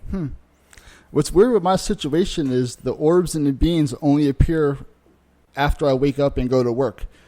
Only for like that 2-hour window in the morning. They don't. Nothing happens at night. Nothing happens when I'm there. It's when I get up and walk out of the living room, like the activity just ramps up. It's pretty amazing. It's like clockwork. I know exactly when to record. It's pretty amazing. So I love that. You're gonna have to start sharing that stuff on YouTube. Oh, I do. You have to send me your channel then. That way I can find it. It's right there in his name, Wreakin' Havoc 215. I'll take a photo so I don't forget. That can be a goldfish. So perfect. Yay. Yeah, man. I'll check you out. Thank you. Ryan, are those rhinoceroses on your shirt? That's a badass shirt, man. Badass Thank you. shirt. It's Old Navy. I love Old Navy. Me too. I was wondering with your shirt, because I was looking at that earlier when you were close to the camera. I'm like, what is that? And how can I look at this without seeming like a stalker? Oh, I can't even tell where you're looking. That's good. I wet my hair and it backfired on me. I can't get it so curly. I wish I could get it like Dave. Just grow it. You gotta push through. You gotta push through. My fiance will kill me. No, she won't. It's gotta be right. Put on a nice beard on that pretty little face of yours. I can't grow one. I'll lend you some. I got like 5 beards in the studio here. I wish you could, man. I can't grow one. I'm almost 28. I can't grow a beard. What do you neither want? can I, man. What kind do you want? I've got old man. Something I've got handsome gray. I want the Do you want a Bob McGuire beard? I could send you a Bob McGuire beard because he sent me one. No, I'm thinking more like seafood, like Chinese seafood, like Kung Fu Master. Got it. I got it. Like, yeah, That reminds me that's what I want. of a guy named one of our listeners, Bruce's beard. Yeah. Oh. I can send you Bruce's beard. Just glue it on and he'll be good. There you go. Yeah. Only the finest beard oils, my friend. Only. That's what I hear. Yeah. Mighty Moose Beard Oil. Go to mightymoosebeard.com. Tell Gary the Dutchman that you want to use promo code SOR2019. Remember, Dutch people don't like to give deals, but this one does. mightymoosebeard.com. Oh, God. Yeah. All right, big thank you to G West, Lots, Kamloops, Lib, Vinny, Horror Realm, Ange, Elaine, Jeremy, Matt, Bob, and Chad for the super chats. Here we go with the final half hour, everyone. We're 5 seconds to showtime.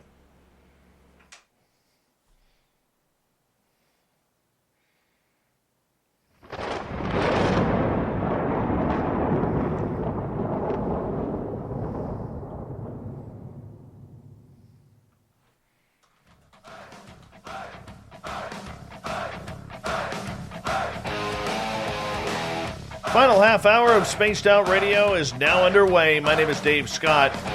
Appreciate you taking the time as we do things a little bit differently tonight. We're going to skip the news. We're going to skip the thought of the Dave. And we're going to continue with our panel tonight of Samantha Mowat, John Carty, and Ryan Bledsoe. We want to remind you that if you missed most of this show or others, check out our free archives by going to youtube.com/Spaced Out Radio.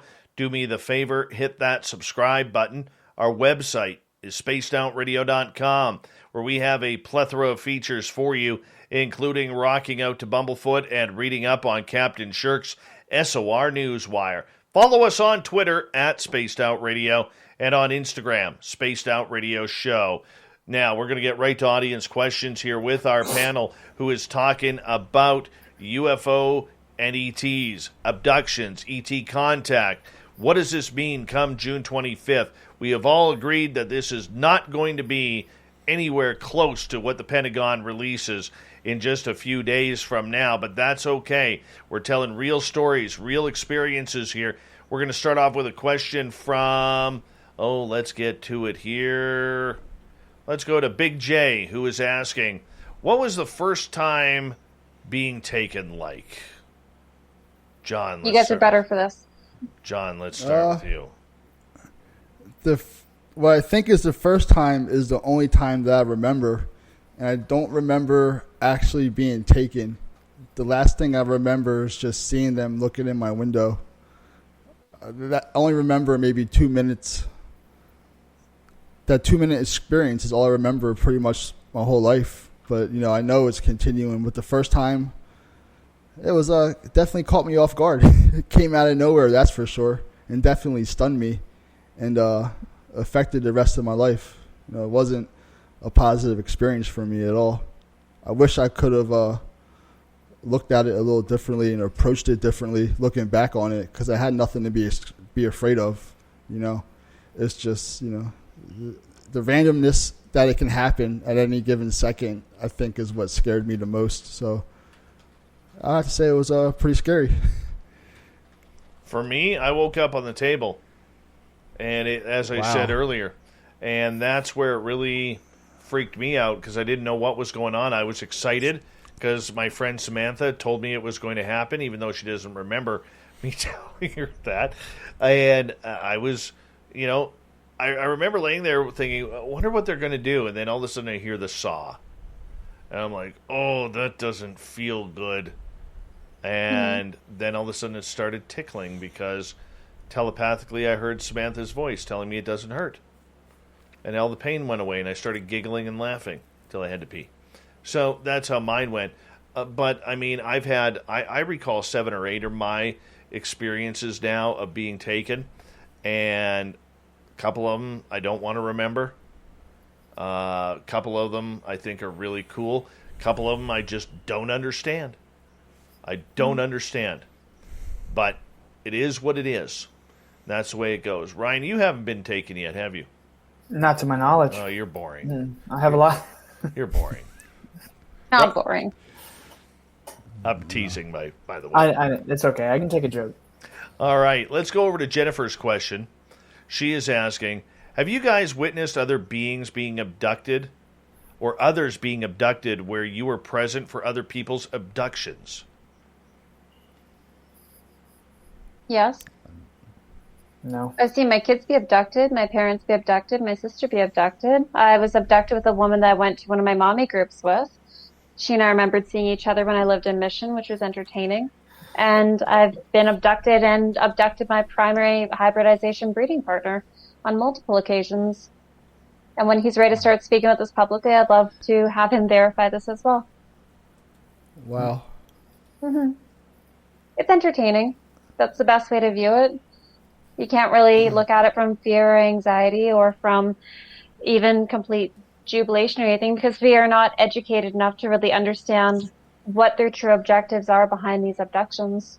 Sometimes when I do go with them to abduct people, for instance, this is going to sound very odd to a lot of you, but when you go up on craft, sometimes you will shift out of your human body and you will step out of this body and you will go into an ET body. Your soul will literally transfer from what it's in now into something else. And sometimes you'll find yourself in the body of everything from a gray to a mantis, depending upon what needs to be done and what it is that you're able to handle. So I know it's very hard for you to understand, especially probably for you, Ryan, because you're looking at this from a totally different level of understanding with ufology than I am. And if I hadn't had it happen multiple times, I wouldn't understand it either. But that is part of where we will sometimes switch out of this body and then go abduct other humans, because you'll have a better level of understanding on craft. And when you're in the presence of the extraterrestrials and multidimensionals, then you'll ever understand down here on this body or this planet. All right. Kind of heavy. Sorry. Little heavy. Is asking, John, what was your remote viewing experience? Okay.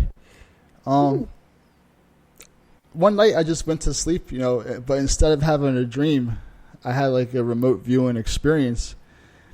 And it was another planet. I don't know what it was, where it was, but it was like a dark red ground. It was super windy. There was it looked like a dust storm, and there was a building, and there was a being outside, like in the dust storm, fixing something, bent over. And I'm just watching him, and it doesn't see me, but it just stops completely and freezes, and it just slowly stood up and just slowly turned around and just made like direct eye contact with me, and we just stared at each other for a little while. It was kind of intense, and then I had the feeling of like being dropped on my couch. Like I heard myself hit the couch, like it woke me up, and I went and checked my footage immediately, and I didn't budge. But I physically wasn't there, but I felt like I was definitely there. Like it was not a dream. Like I felt the wind and like the sand and the wind hitting me. Like I was in the middle of like a dust storm pretty much. And just the way it reacted to me, like it knew I was looking at him, and it just froze while it was doing something. And the way it slowly stood up, like it was like almost a little nervous. Like it knew something was watching it. And I drew a picture of it. The picture is creepy to me because the facial expression I got pretty dead on. It had almost like an ET shaped head, like the way like the top of the head was, but it was more like compact, if that makes any sense. And it was like a dark brown, and the image is burned in my brain. It was the only time that's happened to me, but I never believed in remote viewing. I thought it was all BS until that incident, and it's undeniable. I hate to like second guess everybody else's stories. And then when I find out it's real, I kind of feel bad in a way, I dismiss so many people. Yep. I try not to do that, I'm at the point now where anything's possible. I don't question anything at all, I only know so little, so who am I to question? Excaliburful is asking, panel members, have any of you ever manifested orbs? No, but they're around me every day. Mm-hmm.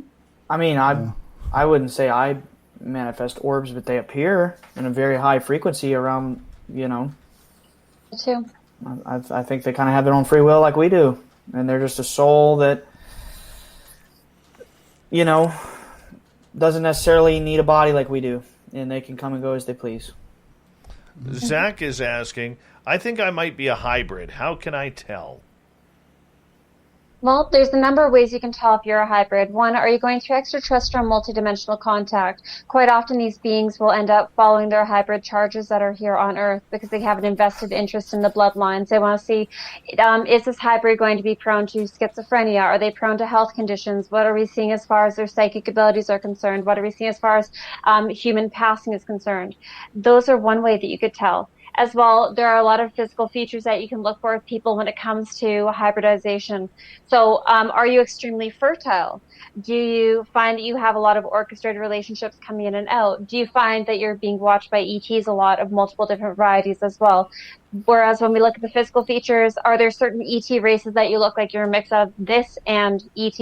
Like a human and ET, in which case you could be a hybrid of one variety or multiple, depending upon who's hybridizing you. One way to put it. Yeah. One way to put it. Have any of you tried a Faraday cage? No. Mm-mm. Me either. I I want don't to. even know what that is. Oh, you've got to look them up. Apparently it can stop all frequencies from coming in towards you, and it can make it so it's just your vibration in this little small box. They're complicated. Aren't microwaves like that? Aren't microwave like technically small Faraday cages? So what is it meant to do? Is it meant to protect you from stuff, or like what's the purpose of it? Apparently it can block out incoming vibrations that are coming towards you. So earlier when we talked, like that one person mentioned the the attacks, the energetic attacks, the government attacks, what have you coming in. If you had a giant Faraday cage, in theory, nothing should be able to get in through there, not psychic attacks, not energetic attacks, things like that, unless I'm mistaken. I'm gonna Good look to that know. up. That's good to know. A lot of paranormal people use it in order to, like, if they're being attacked or having multiple experiences and can't control it, being woken up at night by spirits, a Faraday cage is supposed to allow them to actually sleep and calm down. Oh, 2 people answered it. They're saying blocks EM waves and blocks microwaves. Wonderful, thank you. Appreciate that. Cool. All right. Sovereign is asking, how do you know that the orbs aren't lodging themselves in the kundalini of each and every one of you? Well, I'm clairvoyant, and I don't see the orbs lodging into my body.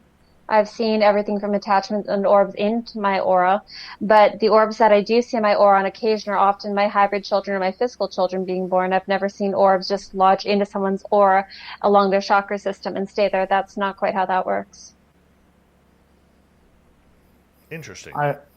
Ryan? Yeah, I've never thought about that. Power answer. I haven't thought about it. I mean, I keep it real, Dave. I'm with Ryan. I've never really thought about it. No offense. John, how about you? I really don't have any input on that. Yeah, sorry. That's a Samantha question. This is where her brilliance comes into play here. All right, let's get to another question here. Aren't orbs, this from Sovereign as well, aren't orbs also portals and ships? Sometimes, yes, which is interesting because we were just talking about this on the break, John and I. Orbs can be used as a small transport vehicle between a craft coming down to the Earth to pick up a contactee, especially if they're in something like an apartment or a confined space. That's a very common time for an orb to be used. Portals, I'm not entirely sure when it comes to portals. A lot of the portals I've seen open up in my house have been opened up along a wall where it doesn't necessarily have an orb, but that's my experience. I'm not sure what you two have experienced.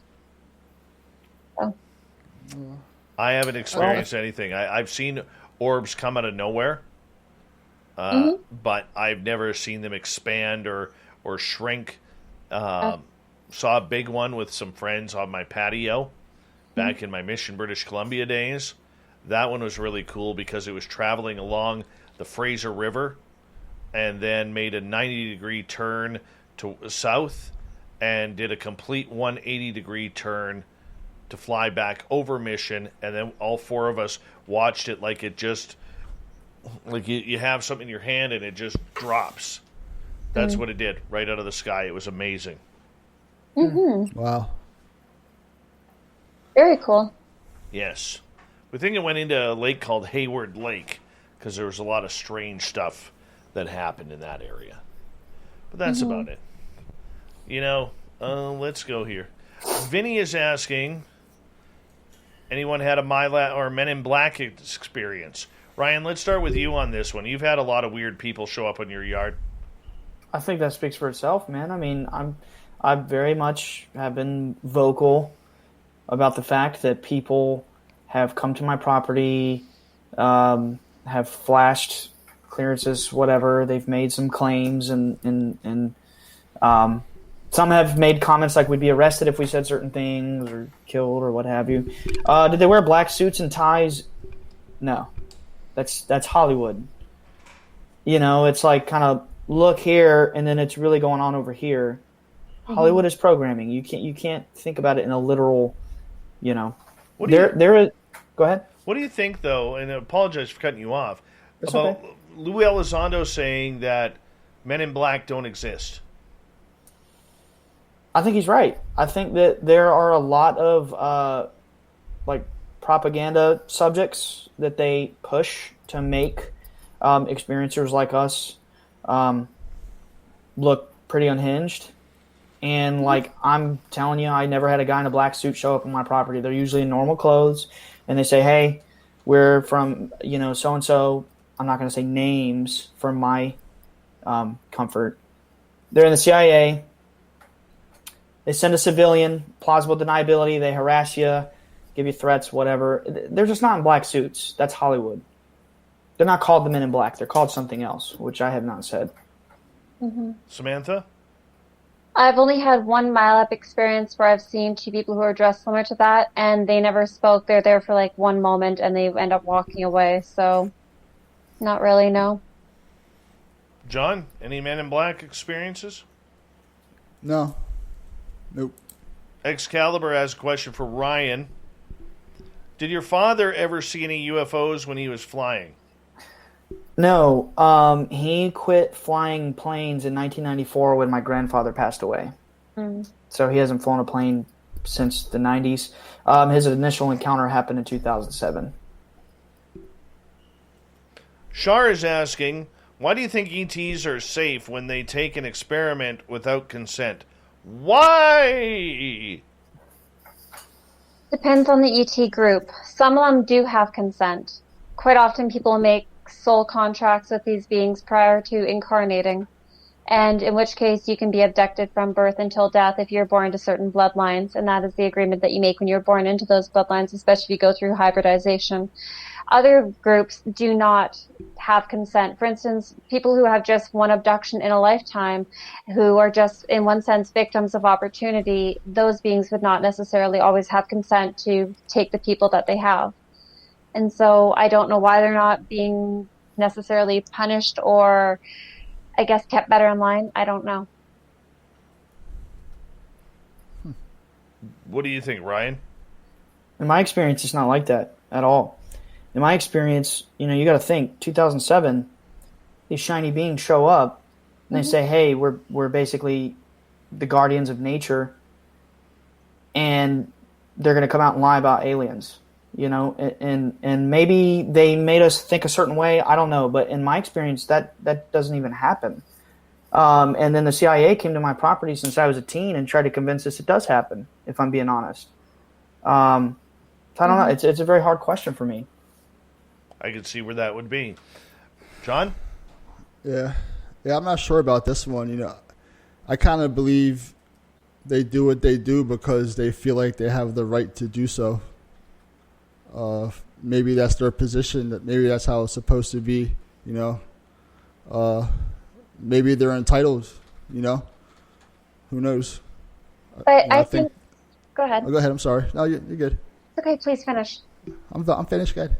I was just going to say, I think this ties into what we talked about earlier. About I was discussing the fact that there's a whole spectrum of good versus everything in between, all the way to evil within these multidimensional beings, races. How certain groups are more benevolent towards us, which is the case when it comes to your family, whereas some of the beings that I've met, some have been wonderful, some have been downright evil.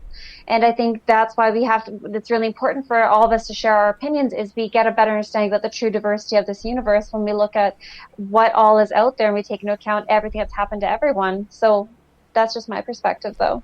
One final question is, we got about 2.5 minutes left. I'm going to give you all about 40 seconds to answer. This one comes from G. West. How will Friday's report change the subject? John, let's start with you. That's a good question. How would it change the subject? Mm-hmm. I'm not really sure. I don't think it's really going to change anything, as far as I'm concerned, unless they release something that I find interesting. I think so far what's been released is not really a big deal, to be honest with you. I've seen aliens. What UFOs are is not really a topic on my brain. I already know kind of what they are, and I know what's inside of them, I guess I would say. So I don't know. I don't think much is going to change. Like every other time disclosure pops up. Like I said, I wish I was wrong, but I have a hard time trusting the government with this one. I just can't get over that fact. I can't get over it. I don't know. So I'm just trying to keep myself guarded, and so I don't think much is going to change. Ryan, 30 seconds. I want badly to believe that they're going to come out and they're going to tell the truth, that there is an interdimensional phenomenon, and there's another dimension, a spiritual, psychic, whatever.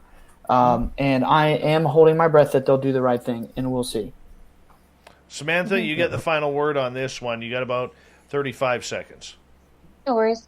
I agree with both of you. I don't think we're going to see the degree of progress that we're all hoping to see. I do believe they're going to keep it strictly on the extraterrestrial aspect. I don't think they're even going to acknowledge the multidimensional at this time. So, because I think it relates back to what you both mentioned earlier, a slow drip process leading the path forward, not a big waterfall. Go ahead, Dave. I think it also comes down to money. All right? This is why we keep hearing Russia. This is why we keep hearing China, foreign adversary, and words like threat. They can't study this without money. In order to get money from Congress, you have to make it sound like the United States military is being threatened by an unknown force. Therefore, taxpayers' dollars will go into studying and research what they don't already know. And also remember that this is about secrets. There's a lot of secrets over the last 70 years since Roswell that the United States government really does not want getting out of the public. And they have to make sure that those secrets stay in touch with absolutely everything that moves forward in this subject. John Carty, Samantha Mowat, Ryan Bledsoe, thank you for going the distance on Spaced Out Radio tonight, bringing an experiencer's point of view to this highly contested topic. And let's hope that one day we all get our aliens on par and on topic. I'll get you guys to hold on right there, because we got Mr. Ron Bumblefoot Thal rocking in the background with Little Brother Is Watching. Bumblefoot is the official music of Spaced Out Radio, rocking us in and out of every single show. Get your horns up for the guitar god himself. Special thanks to everybody listening in at home, at work, in your cars, wherever you may be. Thank you to everyone in our chat rooms tonight. YouTube, LGAB, Twitch, Revolution Radio, Spreaker, Facebook, the Space Travelers Club, and all the snarkers and snarkettes hanging out on Twitter at Spaced Out Radio. Throw a hashtag in front of that.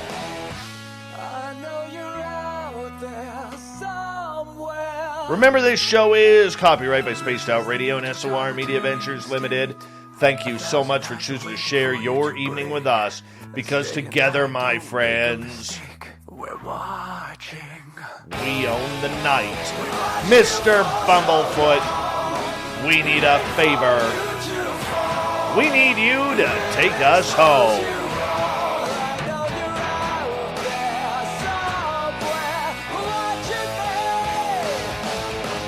Yes, the Woo Train has docked for the night, but soon, my friends, we shall ride again. Your seats are always available. Your tickets never expire. And if you want to bring a friend, we've got room for them too. Good night.